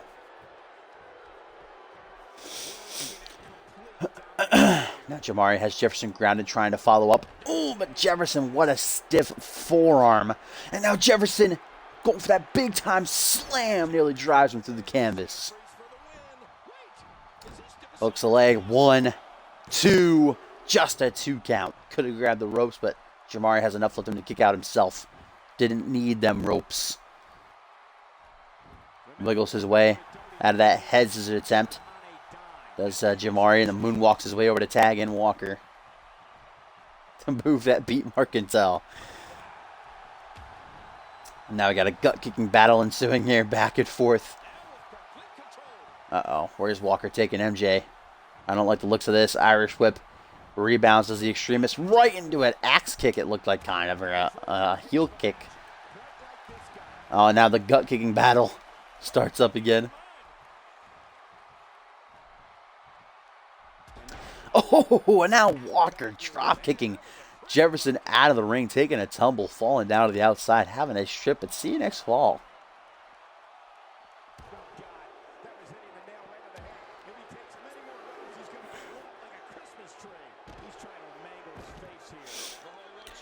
Crumples under his own weight, does Walker off that face plant. As the referee beginning his count is at 3 right now, swinging neckbreaker once more by Walker. Dynamic doesn't have the game, Tim. Rip.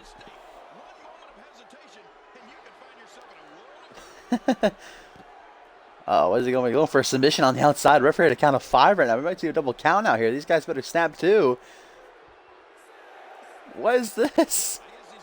Count of 6. Jefferson realizing that he's going to get himself counted out. 7. Runs back into the ring under the bottom rope. Walker, he's got to wake up too, though.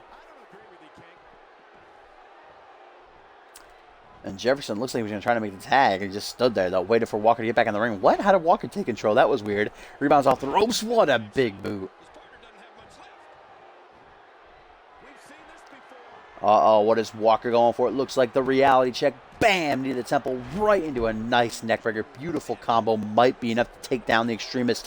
1, 2.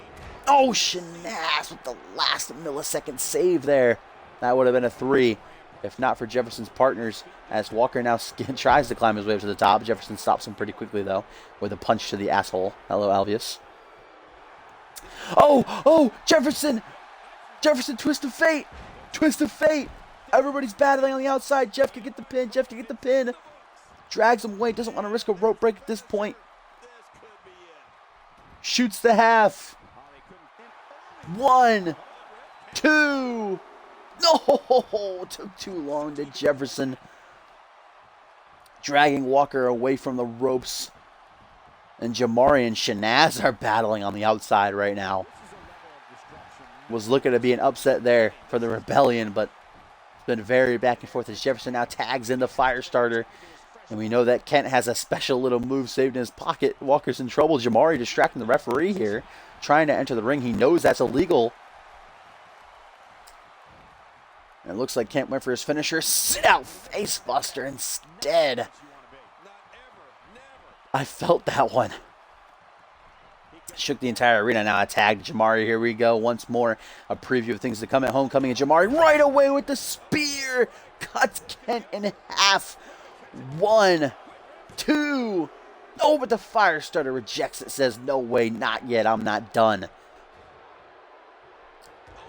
That's going to be stinging in the... Oh, clothesline from hell. Jamari sidesteps it, though. Kent saying anything you can do, I can do better. Oh, my God. What is Jamari doing here? Suicide spear to the outside of the ring. Oh, my God. A second one right in a row. I can't imagine there's not a fractured rib right now. And Jamari realizing he's got to be quick, get Kent back into the ring to make the pin after that. Jamari kicked to the temple just for good measure. Doesn't pin him, though. What is Jamari doing? Instead goes for some more Kiwi crushers. By God, he is killing Kent right now. Oh my goodness. Bam! Right to the back of the head. Kent's done. Kent's done. If Jefferson or Shanaz can't break it up, it's over, guys. No, there's Shanaz making the save at 1. DDT by Salim to Jefferson. Just because, why not? YOLO. Oh, what a big boot by Kent, though. That was at Mania, Mari. He suicide speared Rusev and Del Rio. And he landed right on his head. Not his neck, he landed on his head. Oh, another single knee face breaker. Busts Jamari wide open, going to be tasting his own blood. What a gash just under his dreads, right on the forehead. But Kent's not done. Says, fuck that pin shit. I'm going to make sure it's over. As he goes for the Kent clash. That's pretty close to Vicious and Delicious in the corner, though. If Shanaz and Jefferson can stop them in time. 1, 2. Oh, Walker. What was Jefferson doing? He just stood there. Shanaz stopped Salim, but Jefferson was like, nah, not right now.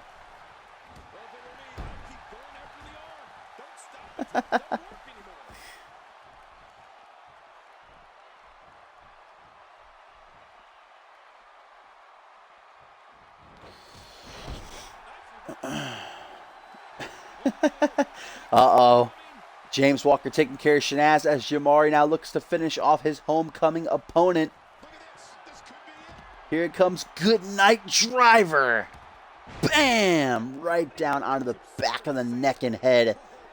And if Walker could just stop MJ, this one's going to be over, guys. 1, 2, 3. And Jamari has just pinned Ryan Kent. As Jefferson took his time slow walking over to break up the pin. Salim didn't even have to do anything there. Walker, I should say, didn't even have to do anything as Shanaz and Salim are beating the hell out of each other on the outside. And Jamari has just pinned, sent the ultimate message to Kent for their bout at a homecoming. Pinning the fire starter. What a battle this 6-man tag was. Chaotic from start to finish. Jamari bloody, bruised and all. Vicious and Delicious trying to protect him throughout the better part of the match. Jamari got right in, hit Kent with a spear, then a suicide spear, then the Kiwi crushes, and finally the good night driver. And I'm thinking maybe there was I'm not going to confirm. But my hypothesis is Jefferson was still a little bit salty, a little bit angry, and let that pin happen. He could have easily, hurried up a little bit more. Put some oomph on it. Hurried up and broke up that pin. But instead, he just gingerly tiptoed over. And that would be all she wrote.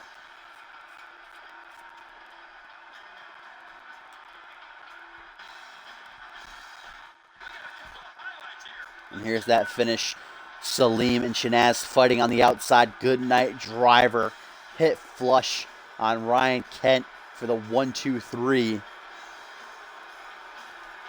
And there's Walker. Didn't even have to stop MJ. As the Extremist just literally daintily walking from the corner. Look at that. He could have broken that up so easy. But he was like, nah. And then he's like, darn it.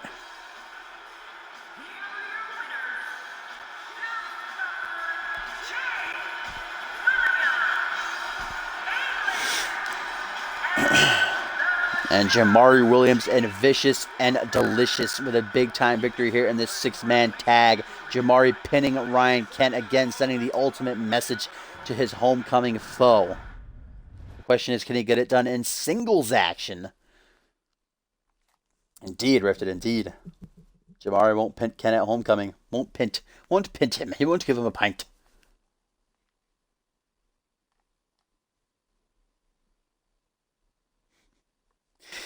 And here we go, folks. It is time for our main event of the evening here on Monday Night Fusion edition at number 35, 2 weeks away from homecoming. And it is going to be Xander Slate, the leader of the coalition, one half of the World Tag Team Champions, and Timmy Boy, with Timmy Boy, Kevin Lee, and the Moo Moo Man himself, the Milkman, Randy Borton, our undisputed champion. And of course, this becoming a triple threat because the vote on the website was tied. It asked which main event you would like to see here tonight, And it was a tie between Borton versus Slate and Borton versus Lee. So, hey, we get the best of both worlds.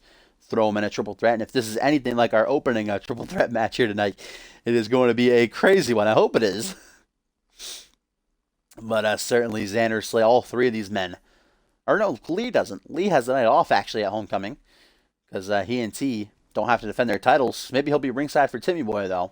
Show his support. Well, I guess we'll wait and see. But Xander does have a date set with Justin Sane. Of course, Borton will be defending that world title against LaFave. And Tim sends out a tweet saying, "Good luck, brother. May the great tiger be with you." May the great tiger be with Kevin Lee.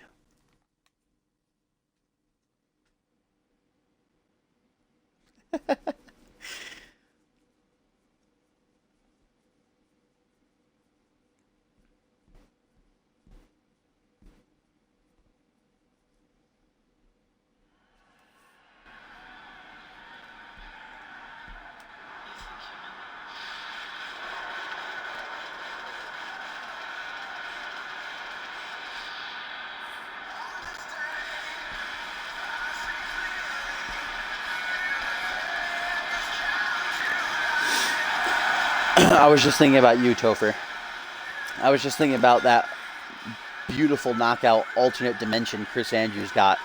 CFC, I should say.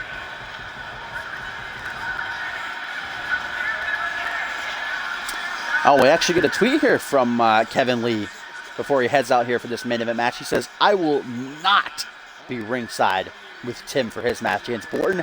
He will win the championship on his own, like he should." I'm sure Tim appreciates that because we all know that Timmy Boy hates managers. He doesn't want to be no hypocrite. So that's good news for Borton, I guess.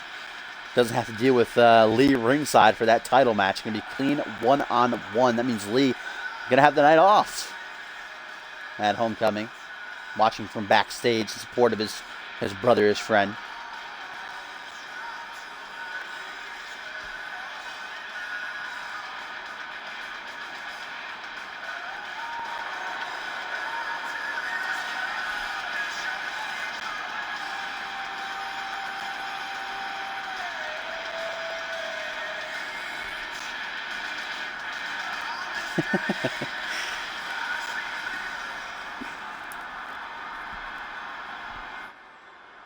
But what if Borton had a manager? What if Borton decides to bring down Noah McGregor to the ring? Then what? What if Razor Windu makes his debut?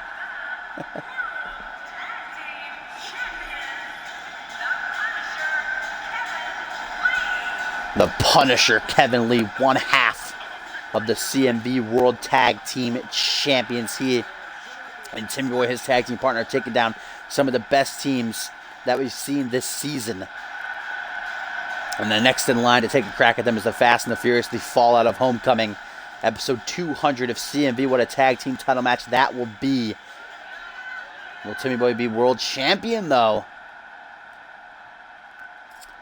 And LaFave sends out a tweet saying, "No, I need help to win my matches, please.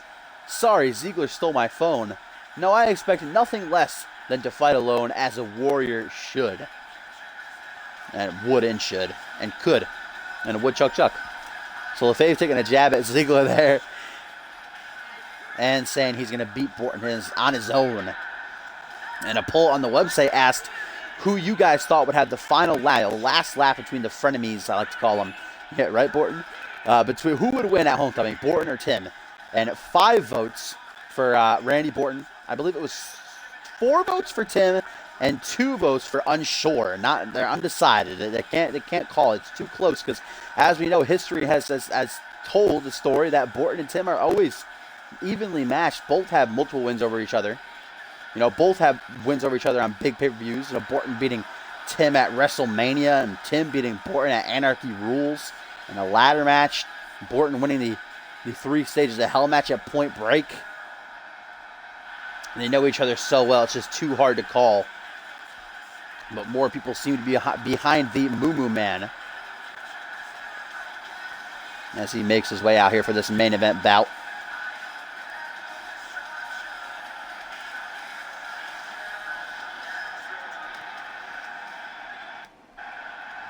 Fucking TV, dude. Just will not mute.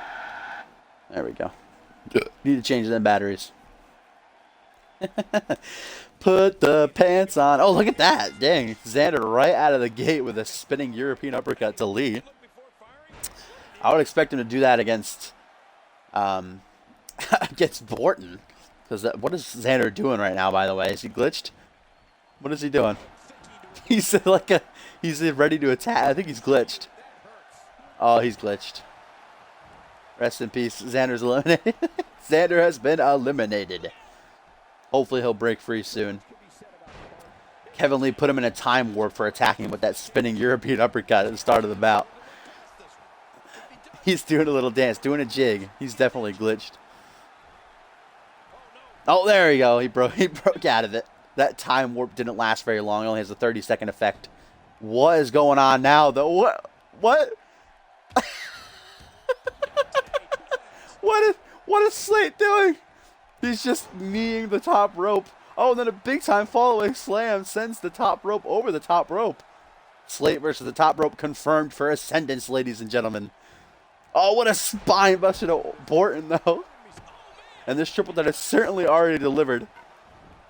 As Lee uses the no DQ rule to his advantage, sledgehammer right to the ribs of Xander.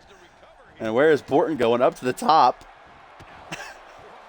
And now just beating the hell out of Slate. And an elbow drop. Looks like Borton and Lee are teaming up here to just beat the hell out of Slate for attacking the top rope. That poor, innocent top rope. What did it ever do to you, Slate?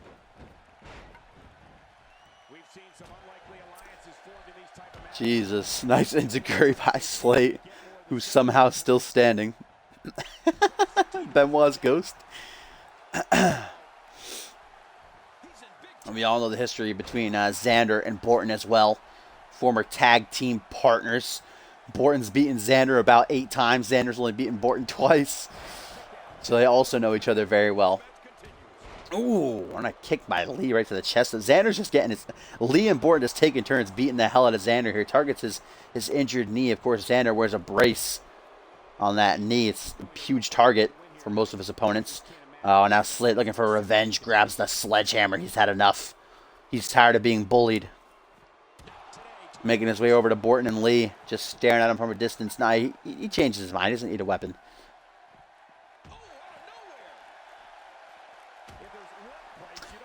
Nice jab there by Borton. Nice combo. Knife edge chop now. And then a back suplex. Of course, the king of the back suplexes. But then immediately can't even get up. Xander grabs him by the head. Kicks him in the ribs. What is he going for here? Oh, that Samoan drop. Fall away. Slam. Looks like Borton kind of hit the back of his head off the ring apron.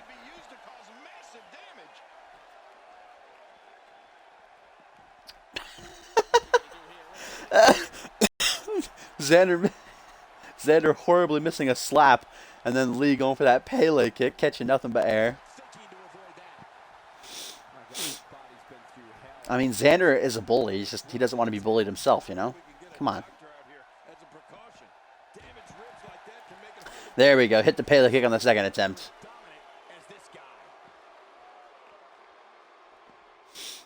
No, I don't need no bot, J-Rod. I got old Timmy Boy and Borton. I don't need a bot. Borton, another back suplex to Lee. Looks like he kind of tapped his stomach. Like, yeah.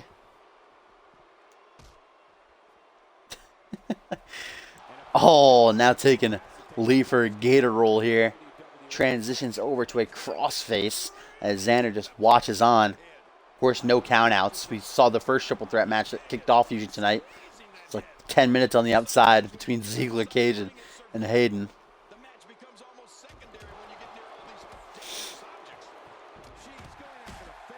What is going on? Poor Xander in this match, man. This is a mistake. What is Xander's arm doing, though? Oh, my God. He's getting the shit kicked out of him.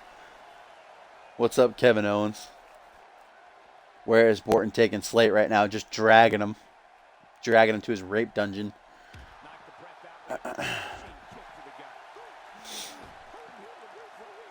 Just breaking up each other's moves now. Oh, Borton. Bam! Right into the steel steps goes the world champion. Xander from behind catches Lee off guard. Nice elbow takedown.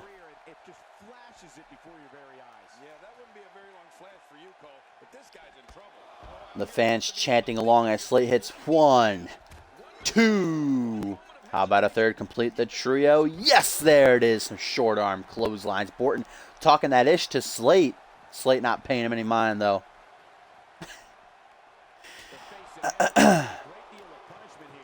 Because I've personally been to Borton's rape dungeon before. It's just covered in maple syrup. And he just sticks hockey pucks up your ass. It's not fun. Oh, now Borton sent again into the ring apron. Oh, what a slap. Kevin Lee's not going to take that laying down. That is just the ultimate disrespect for a man the likes of Kevin Lee, the Kung Fu practitioner, a man who prides himself on respect and sportsmanship. And Lee's just going to town, Irish whipping his opponents into the ring apron. Borton's going to shut that down, though, finally. Back suplex. Yet again.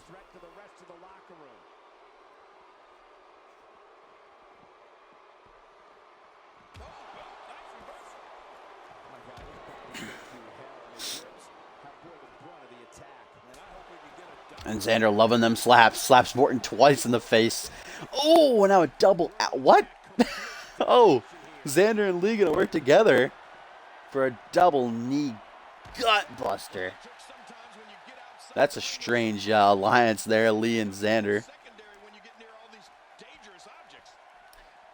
And Borton again for the 4th time gets sent into the ring apron. Bano back suplex. That seems to be the combination of things in this match here. Ooh, pinpoint knee drop. That friendship didn't last very long between Lee and Slate.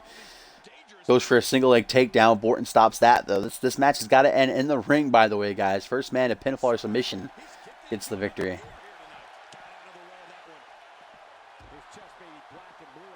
Oh, another Pele kick. That one landed perfectly. Nice and easy. Bam, right to the skull of Borton.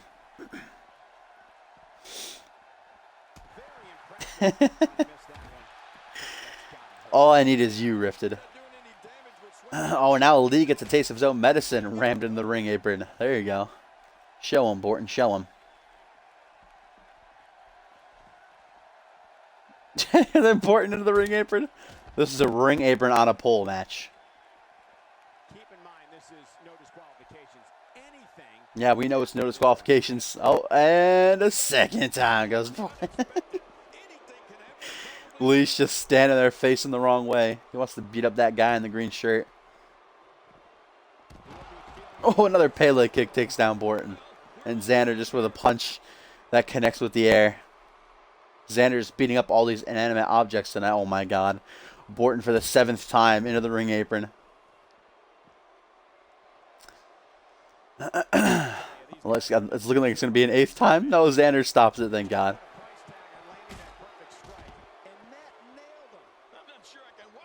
Oh, now Xander gets the ring apron.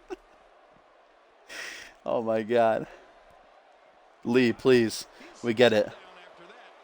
There we go. Nice counter into a DDT. Oh, finally. There we go. Back into the ring. Bless. Borton, wake up, though. World champion. All 3 of these guys got to have like 10 finishers by now. Jesus. Oh, what's Xander going for?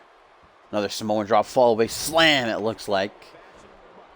All 3 of these men, their ribs and shoulders hurting from the ring apron. Especially Borton. Poor Borton. What did the Moo Moo Man ever do to deserve that?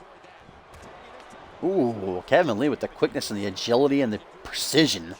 As Borton with a kip up. I think he's going for his comeback. He botched it there, though. He's gonna rewrite that wrong. There's one clothesline.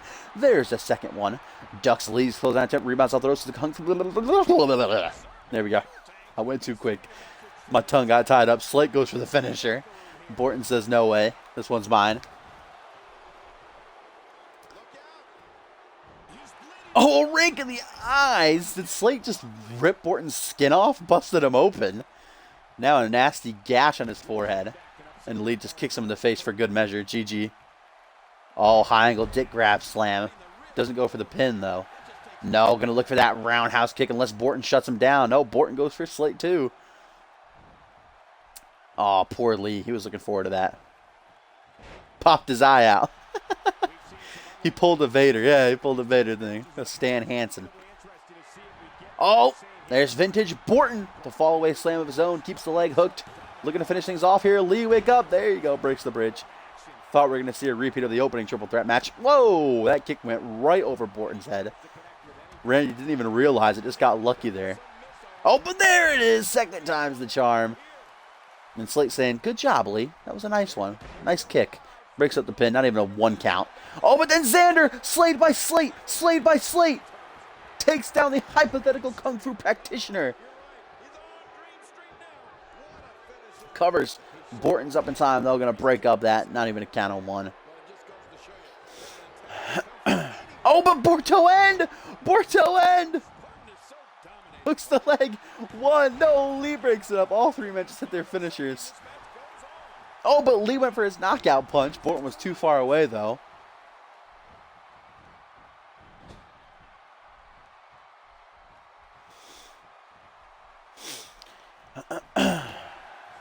What a triple threat match this has turned out to be right here. All 3 men fighting for dominance. Oh, there's the high angle dick grab. Slam. Done by the only man who can truly hit it off flawlessly. And then Borton runs right into a kick to the temple off the fireman's carry. Oh, and Lee, what has happened to the ring? Lee's looking for another roundhouse kick. Oh, Xander takes a bow. Oh!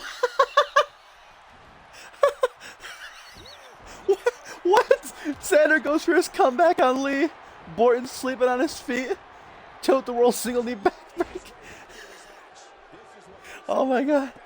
Whew. That was funny. I don't know what the hell that was. That was hilarious. Oh, slate walk slam. Lee is in trouble right now. Breaks up the pin. Oh man. That was funny. That was good. Woo! Nice knife edge chop. Borton got up, saw the roundhouse kick, and was like, nope, I'm going to go back down. Lee has no problem. Now he's sizing up Slate for it. Borton from the top. Borton! Oh! Lunatic clothesline. Oh, but Lee just right back at it again. He's never going to learn. I think Borton might have gone for his SIG attempt again. Slate's had enough. Counters into a reverse DDT. Lee's just staring at Slate. Oh, I thought he was going for his finisher. Sounded like it instead of wicked back elbow. Now what's this? Oh, just drops Slate. Ribs first right under the top rope.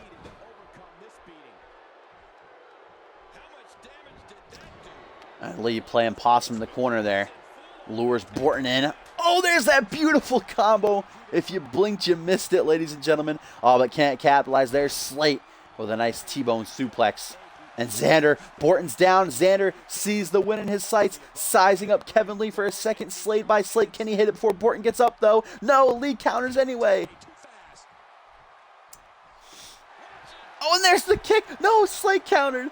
Slate ducked the roundhouse kick attempt. What a match here in the main event of Monday Night Fusion. Oh, and slayed by Slate on the champion, on the champ himself. Slayed by Slate. Kevin Lee's down right into the cover. 1, 2, 3, and Xander Slate just pinned the undisputed champion, ladies and gentlemen. What a match, and Slate with a big-time win, pinning the undisputed champion off the Slate by Slate. Chaotic-ass triple threat match. Non-stop from the get-go. Jeez, man. That was one for the ages. Borton gonna win next year's fuck up of the year for that goddamn for that fall down. That was weird.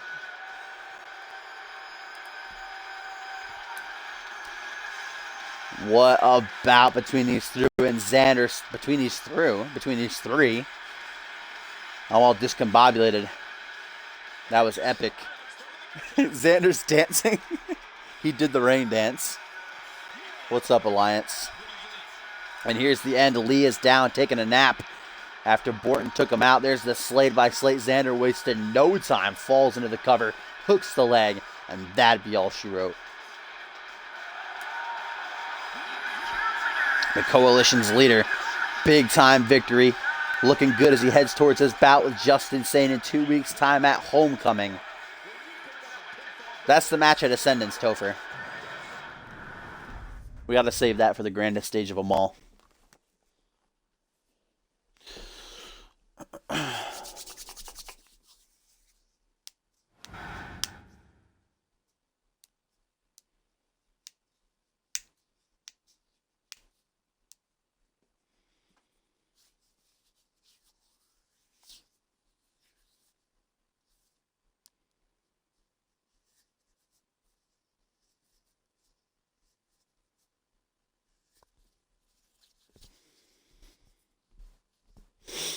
Indeed, it's still got the live event to come.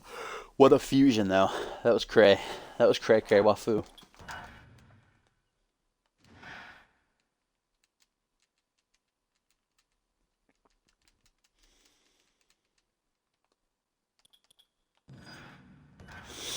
Alright, I got that. Already read that one. Alright. What do we want as our opening match here?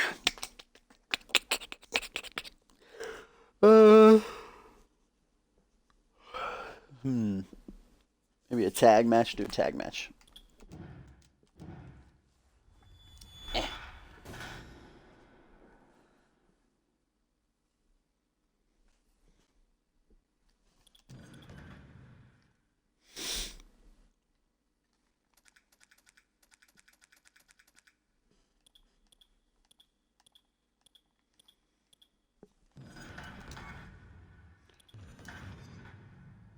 We'll see the Trailblazers coming off their victory over the Fallen a few weeks back.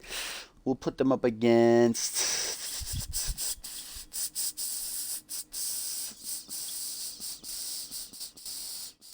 I'm doing the live event alliance. Genesis will be on Friday. It's the next big show. I'll put them up against... They're live show legends. Well, Hannibal's in the Genesis main event, Rifted, so rest in peace. What's up, GB?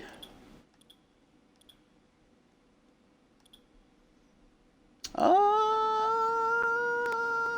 know what? Let's put them. Let's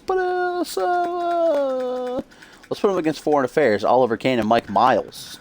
Since Chris Andrews has a singles match on Genesis, we'll see these two pair up to take on the Trailblazers.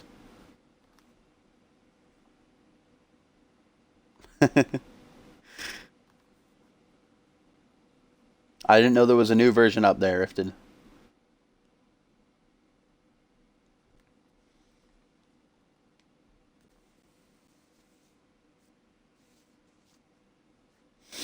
Alright, Trailblazers versus Foreign Affairs. Then we'll have some Vixens action.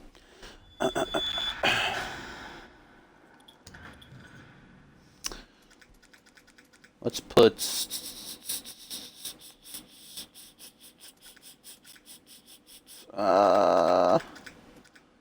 thinking Mariah. So Parker in her corner. Made her debut on last week's live event, picking up a tag victory alongside Aura over Quinn Bell and Cassie Maverick. So let's put her...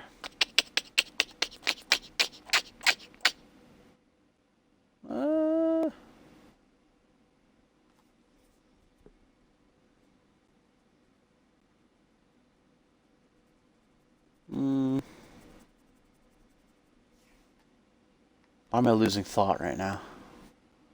Losing thought, I said.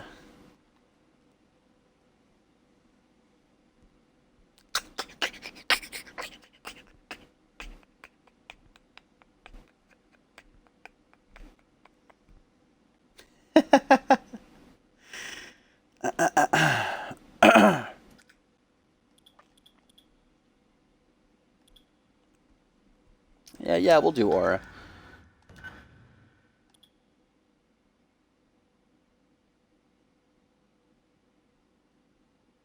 What?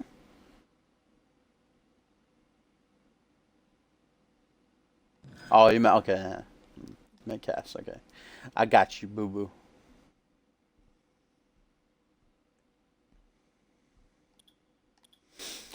All right, and then in our main event.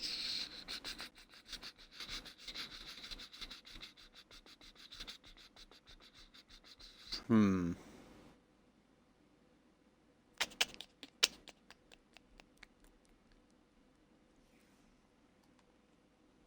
All right, we'll do a tag match. We'll have Ryan Colt team up with uh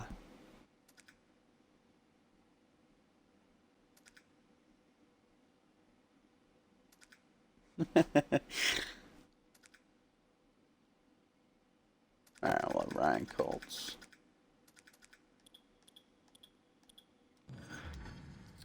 team up with Gabriel Glamour.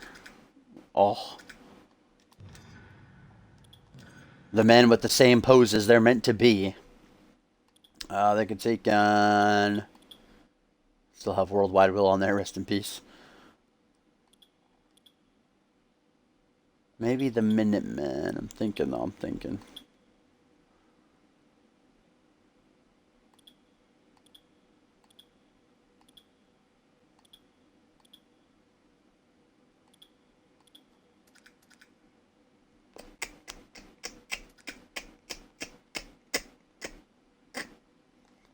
Yeah, I'll do.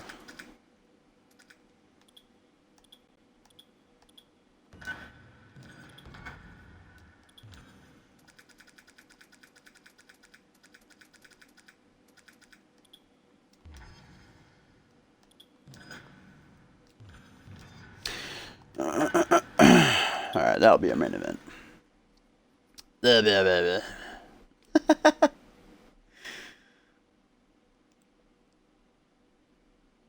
Just the Minutemen, the greatest of all time. Actually, Cyborg addressed Slick B himself after Slick B came out on last week's Genesis and asked, well, really demanded that all of the Minutemen be included in Slick B's final tournament matches. So, like, Slick B has 4 matches left. So, Slick B pretty much said, put Tyson Newman, Abbott Bass, Alexander Bannon, and Rex Carter in those matches in my place. Let the Minutemen compete as one because we are one unit. And Cyborg came out and said, "Hey, you're all, you consider yourself all a unit, all a family, but you can go down, you can burn down in flames as a unit." So Cyborg agreed to let all the Minutemen compete in place of Slick B for his last 4 matches.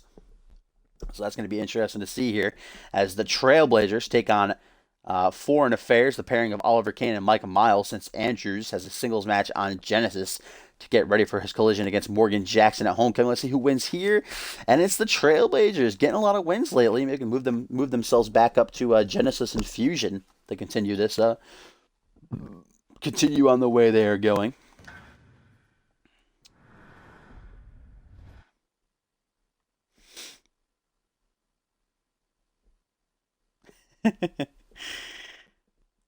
I don't know. I have faith.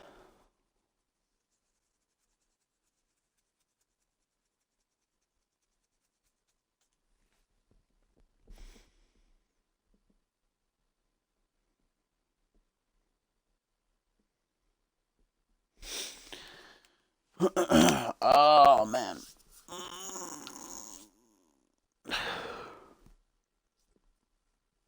All right, here we go. Up next here on the CMV.com exclusive, some footage from this week's live event. We got Mariah, and only her second match ever here in CMV, of course, joined by her brother Parker, be going toe to toe with Aura. The battle of the face pay, indeed, going to commence shortly. Much like Quinn Bell and Cassie Maverick will clash on Genesis later on this week.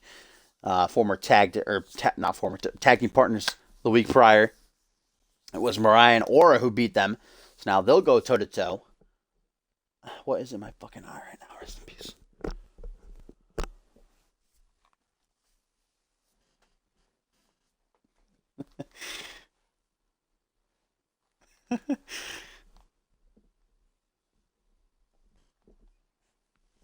Fuck. Eh.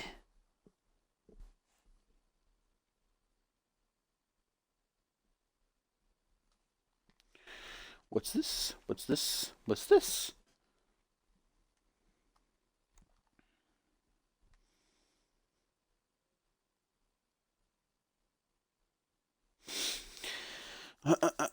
Parker, of course, set to go to battle in this week's Genesis main event. He'll be teaming with Hannibal.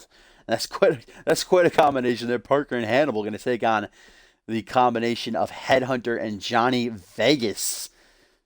And what I'm looking forward to, going to be a nice tag match there. What is in my eye right now? I'm just going to shoot it out.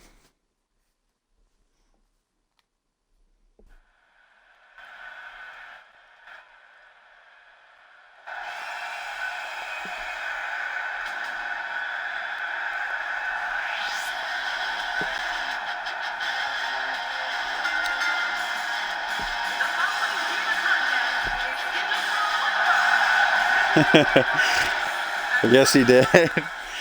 Good guy Zach Cage let him get pinned.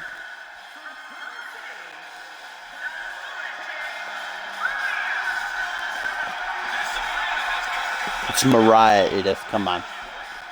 Come on, Edith. Come on. So close.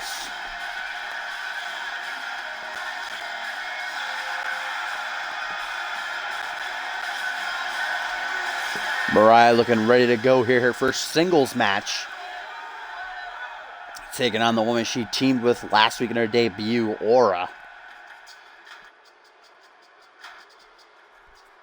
Who certainly has quite a collision coming her way at Homecoming. No holds barred against her bitter rival, Quinn Bell.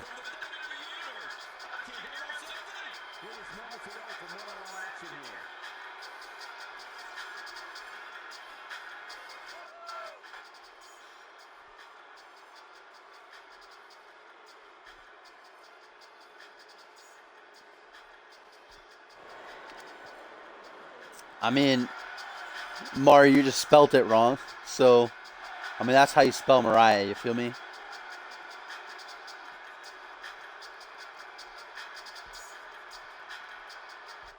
Here we go, 1-on-1. Mariah, Aura, who's going to emerge the victor in this Vixen's bout. Referee rings the bell, and look at that, Mariah, right out of the gate with a nasty clothesline. I don't know what that was, but hits the clothesline, gets that off. And Aura caught off guard at the top. Now she's rocked. Mariah not even letting her get back to her feet. Cheering for the boobs. Mariah arriving in the CMV scene a couple weeks back, saying she's going to start training Parker to be more vicious. And we've seen the videos of how she trains Parker, and it's not a pretty sight. It's not fun. I wouldn't want to be Parker. Mariah certainly doing well for herself in that tag match last week, but again, see if she can prove herself in singles action here.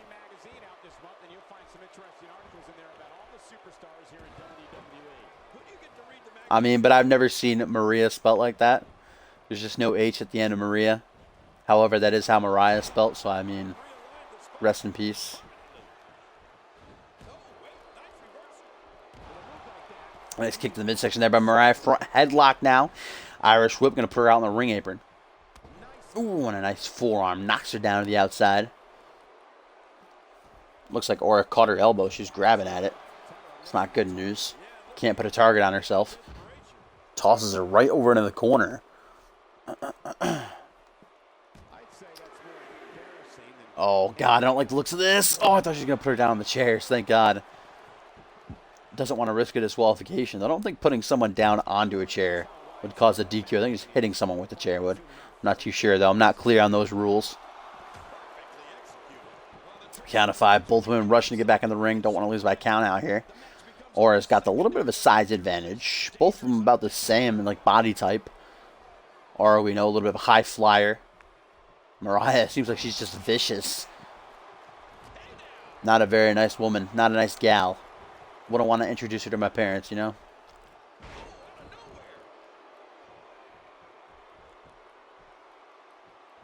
Ooh, nice boot. Caught Aura right on the jaw. And so far, it's been large in control. The sister of Parker. Whoa, axe kick. Pulled off nicely there. Here come another one of those crazy elbows. Crazy elbows. So wacky. First pinfall attempt of the match here by Mariah. Looking to finish things off. Just a 2 count, though. As Parker watches on. His sister trying to teach him how to get things done in the ring. And so far, liking what he's seeing. Mariah Irish whip sends Aura to the other side of the ring. Gonna charge out of full force. Ooh, shining wizard knee connects right to the face. And then a bulldog to follow it up. Beautiful combo. Mariah rolling here. And Aura's really got to figure out a way to turn the tides. She's in trouble right now. Reeling.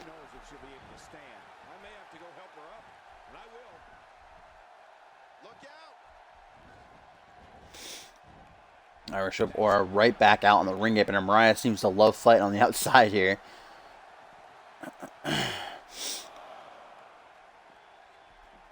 Fireman's carry takeover. Stuns Mariah. Goes for a, looks like a heel kick. Or a calf kick. Mariah shut that down real with the quickness. No, and there's a wheel kick. Kick, kick, kick. Kick, kick, kick, kick, kick, kick, kick. Twisty, twisty tit. That's what I'm gonna call you from now on.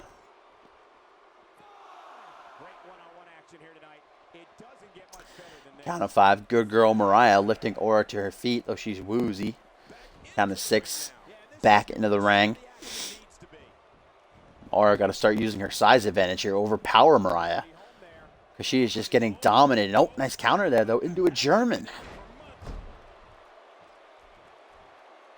She's going to go for the pin off that one counter.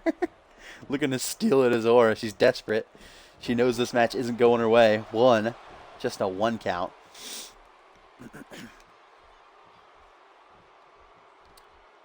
Front headlock now going for another double leg takedown. Aura would do good in the alternate dimension CFC. Nice head scissors here. Oh, and a nasty elbow right to the temple. Aura finally getting rolling. Putting some moves together. Snapmare. Turns her opponent inside out. Goes for the hair. Another elbow down onto the head. Right on her noggin. Oh, we've seen this from Aura before. That utter strength. The deadlift German. Looks like Mariah's foot so close to touching the second rope there. Kicks out on her own anyhow at 2. Aura overpowering Mariah at this point. Looking to finish back. Suplex. Might set her up in position for that Osaka street cutter.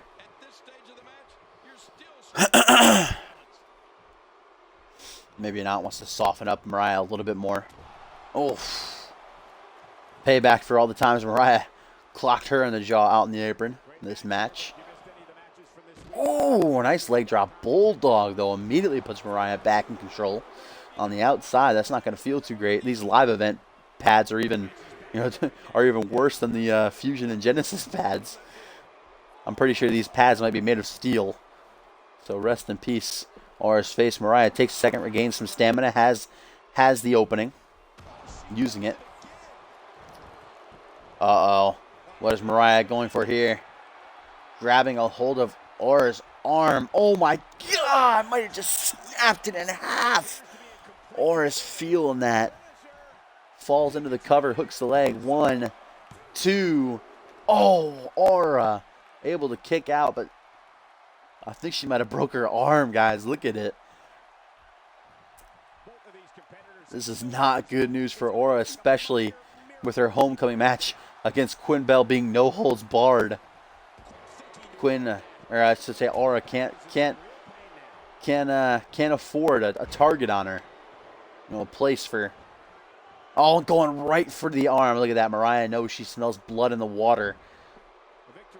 Has found herself a place to target, a place to dig into. Just wrenching on that thing. Not good, guys.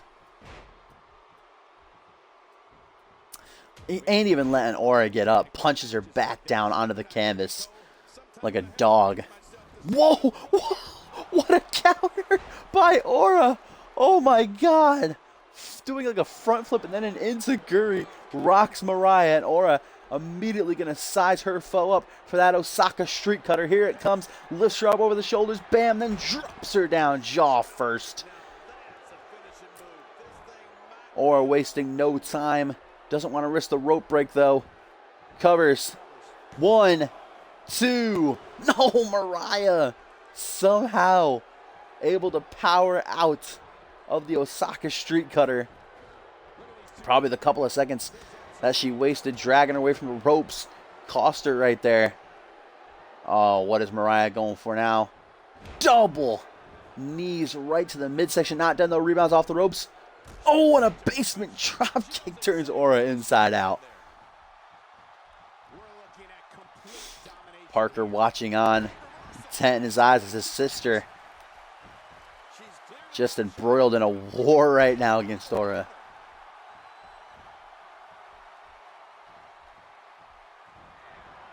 Oh, standing cutter, shades of her brother, shades of Parker. But it doesn't look like Mariah's going to be able to capitalize. Can she get to the pin? Throws her arm over. 1, 2, 3. Oh no, what? What?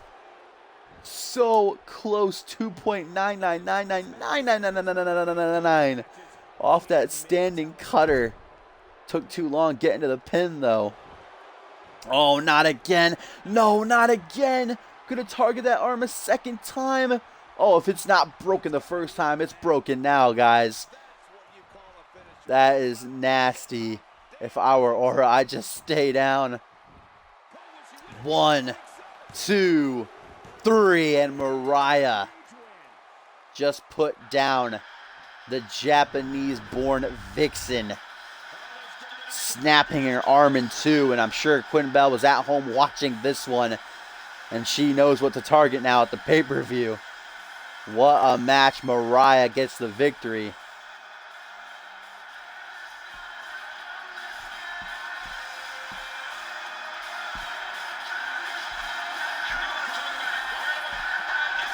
Very back and forth.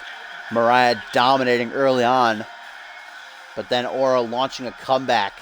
Hit the Osaka street cutter. Unfortunately, couldn't get to the pin in time. Here's that deadlifting German. Such strength on display. Should go for the leg. I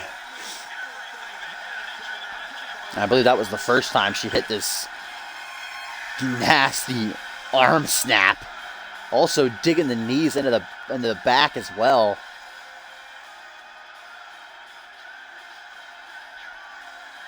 And that'd be all she wrote. Too much pain for Ora to stand, passed out. And Mariah showing her brother how it's done. Big time win.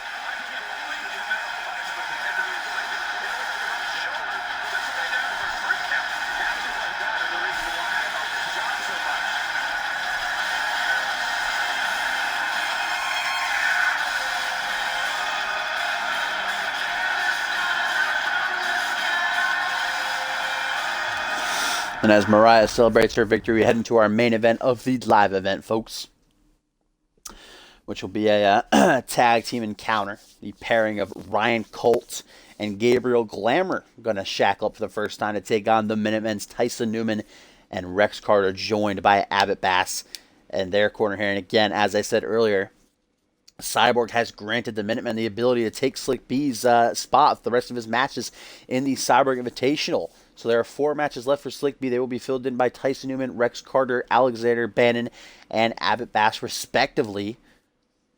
So, of course, Slick B is currently at 0-3 on leaderboard, so he could still come back, get 4 wins in a row.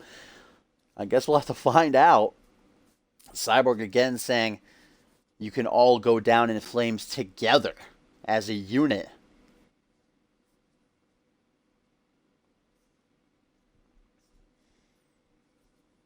Of course, Ryan Colt making a splash in CMV. The first couple months of his career went undefeated for a good while before going up to Genesis and then taking loss after loss, lost to Kent, and then Cage, went back down to the live events.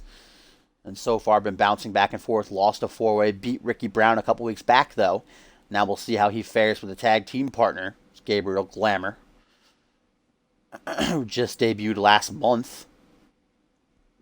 Still looking for a victory.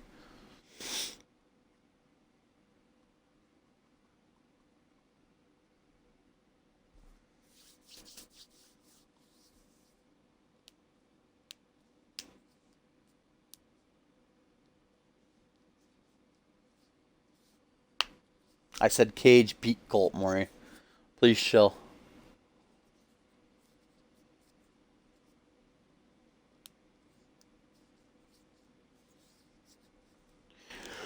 Of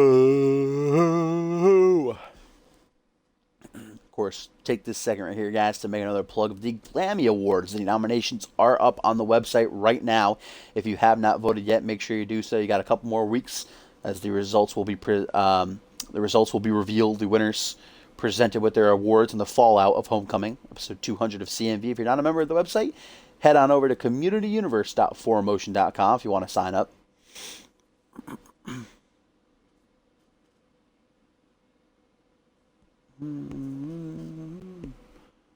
Eh.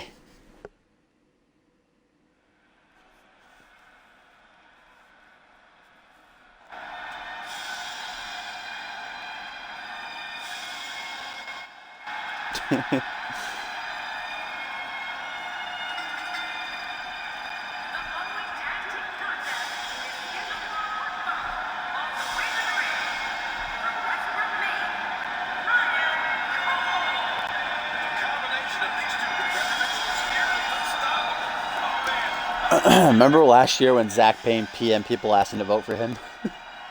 Oh, vintage Payne, we miss you, bud. Forever lost playing outside. Can only come in every once in a while when he finds some Wi-Fi out in the wilderness. He gets on his tablet, joins the stream.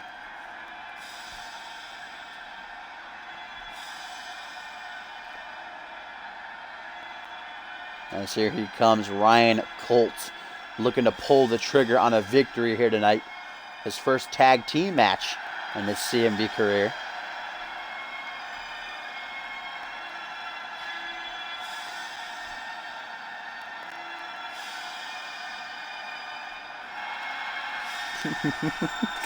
Towel in the bank ladder match will happen one day. Towel on a pole.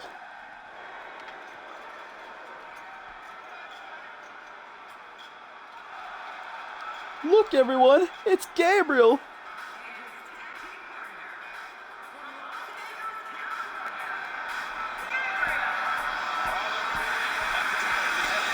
Is it my eyes when you look at me? This man debuting in a beautiful match, very back and forth between Kadaske, may he rest in peace, but in a losing effort, and then of course also involved in that fatal four-way that Colt was in, which was won by Rex Carter. It was won by Parker, actually. My bad. Parker won that four-way. Rex Carter was the other member, though. The other participant.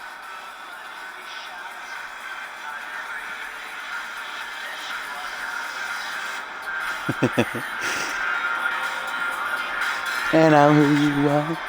Am I who you follow? Don't try and hide it. You can't deny I'm affection. Oh, Tyler Breeze, rest in peace your career.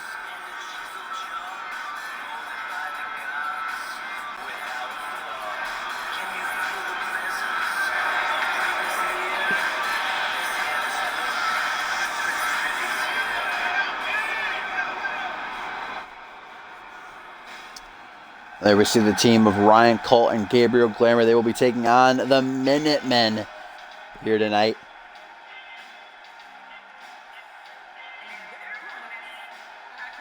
It is the pairing of Tyson Newman and Rex Carter, Abbott Bass ringside.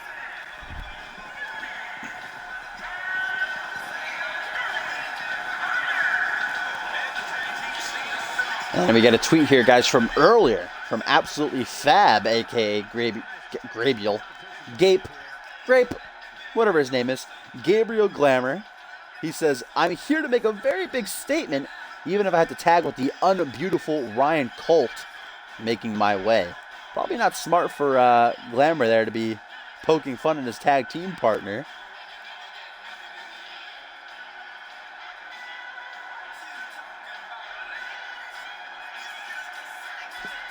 And there they are, the Minutemen, fan favorites. How could you hate these guys? Not possible.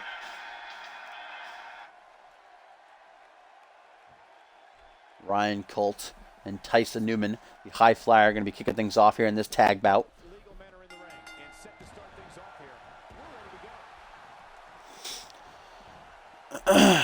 Back suplex by Tyson right into a kip up. Grabbing Colt by the head. That was a mistake, though, playing possum. Ryan trips up his foe. Ooh, and eats a kick right to the jaw.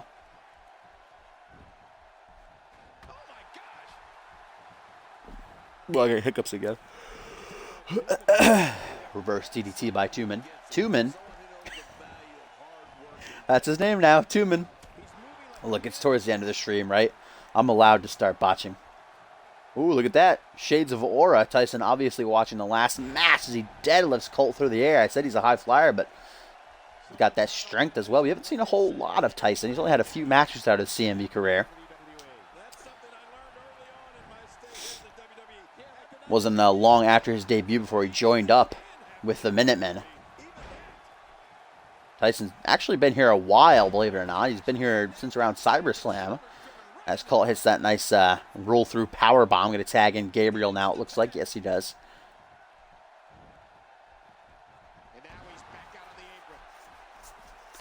Oh, going for a brain buster. I'm pretty sure Jamari Williams was tired. He tried one, but he couldn't do the kip up. I'm pretty sure I remember that happening at the pay-per-view. Going for the tag to Rex, the big hillbilly, the strong man of the Minutemen. Oh, immediately gets... Oh, low blow right in front of the referee, too. The ref's just like, nah, go ahead. Gabriel doesn't care. Like he said, he wants to make an impact. He'll do whatever he takes to make it to the top. Nice Hurricane Rana. Rocking the hillbilly here. Rex is in trouble early on.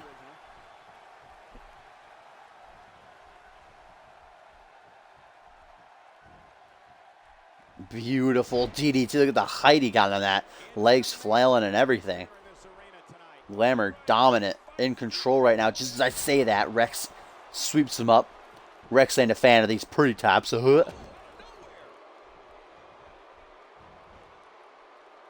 for, looks like he was going for inverted atomic drop, but Rex Carter shut him down. DDT of his own. And Rex going to tag in Tyson now. See the high flyers go at it. Immediately gets caught with a DDT. Oh, no, I spoke too soon. Countered by Tyson into a Northern Lights. The bridge into the pin. I think that was a rope break, though.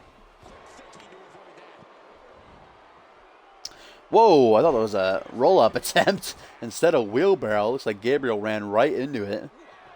Oh, and now a standing corkscrew moonsault.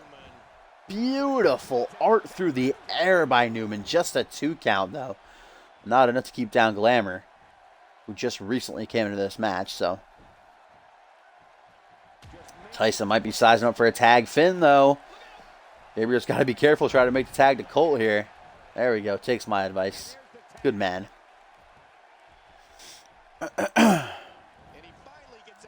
Ooh, and Colt immediately caught with a crucifix. Doesn't hook it in for the pin, though. Instead goes for a half camel clutch. Digging the knee into the lower spine. Referee's talking to the turnbuckle. Do you tap? Do you tap, turnbuckle? What's up, Cheetah Boy? Oh, one of my favorite moves, that swinging snap neckbreaker by Colt. What's up, Cheat? Hey, what up, Cheat? Hey, I'm gonna... Colt has Tyson grounded, pummeling him. Some vicious stomps. Now leaning him up against the ropes. Gonna go for an Irish whip. Yes, he is. Tyson got a rebound. Right into a spinning European uppercut.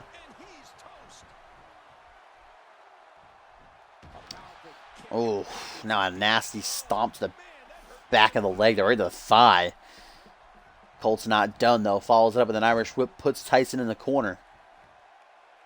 Now another Irish whip puts him in the other corner. Colt can't make up his mind. Ooh, nice back elbow. And then a beautiful enziguri. Colt going to follow that up with his attitude adjustment pile driver. Oh, the way the head snaps off the canvas is just cringeworthy. One.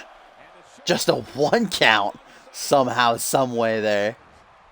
Oh, goes for a rolling neck snap. Comes back to bite him. Tyson moves out of the way with the quickness. Trying to make the tag to Rex, and he does just in time.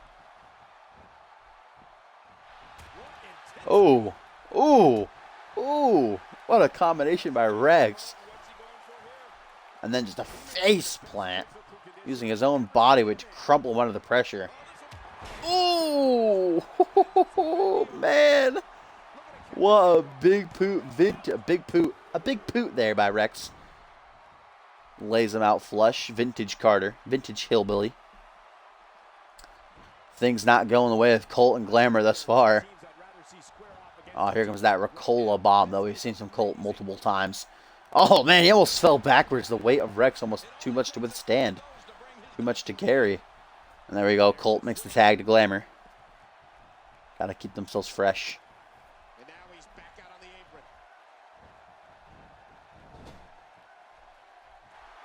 Oh, no, the Minutemen looking for their tag team finisher. I don't believe we've seen them hit this before. What is this, an atomic drop and then a big boot from Tyson Newman. And Rex stopping Colt as he tries to get in the ring and break it up. 1, 2, no! Glamour somehow with enough left in him to kick out. It looks like Ryan Colt just took down Rex as well. That probably would have taken out Glamour if it was the other way around, Rex hitting the big boot, but they decided to change it up a bit.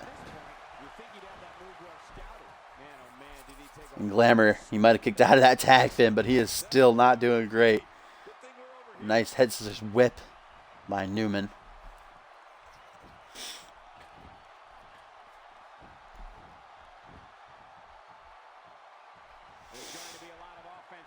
Newman now texting. He texts Carter to get into the ring, make the tag. Ooh, nice big boot again by Carter. Big boot mania, boy. And Colt, ooh, stopped by Tyson. Colt is very slow, but luckily Glamour again kicks out on his own. Spinning neckbreaker there by Glamour. Finally turning the tides. Can he keep it up, though? That's the question. I think he just went for his sig, and it got countered as soon as he finds an opening, gets shut down. Jumping elbow there by Carter. The Hillbilly in control now. Oh, whoa. Carter going for a small package here. Looking to steal the win. There we go. Colt finally picks up a pin. Carter saying, oh, I got moonshine to drink, dude.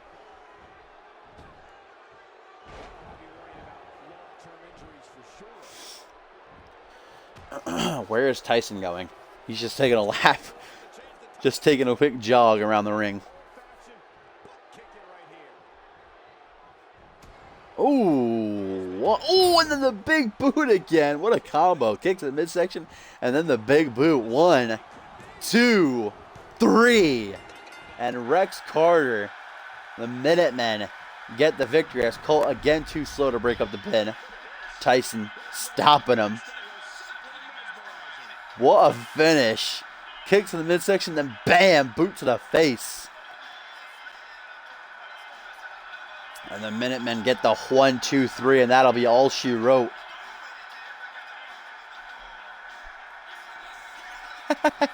Boots to Gabriel. Bum, bum, bum, bum. Put the bass up and down, put the bass again. Put the champ at the fans and a bass again. No more. I die some more. And then in your friends. Die some more. Die some more. But I'm not saying that. However that song goes, I'm not too sure. Nevertheless, the combination of Colt and Glamour just not enough to withstand the force of the Minutemen. Big boots galore. I want to see that finish of that beautiful combo.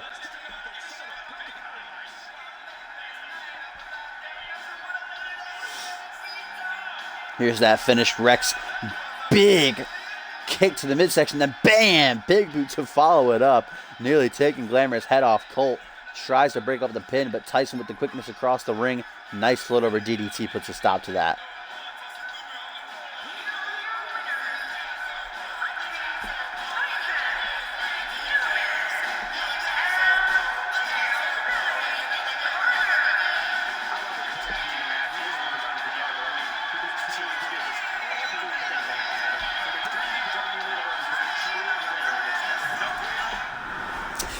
And ladies and gentlemen, thank you for joining me as always. If you like what you saw and you're new to the stream, make sure you follow me. I do stream every Monday and Friday, though today's Tuesday. Leave me alone.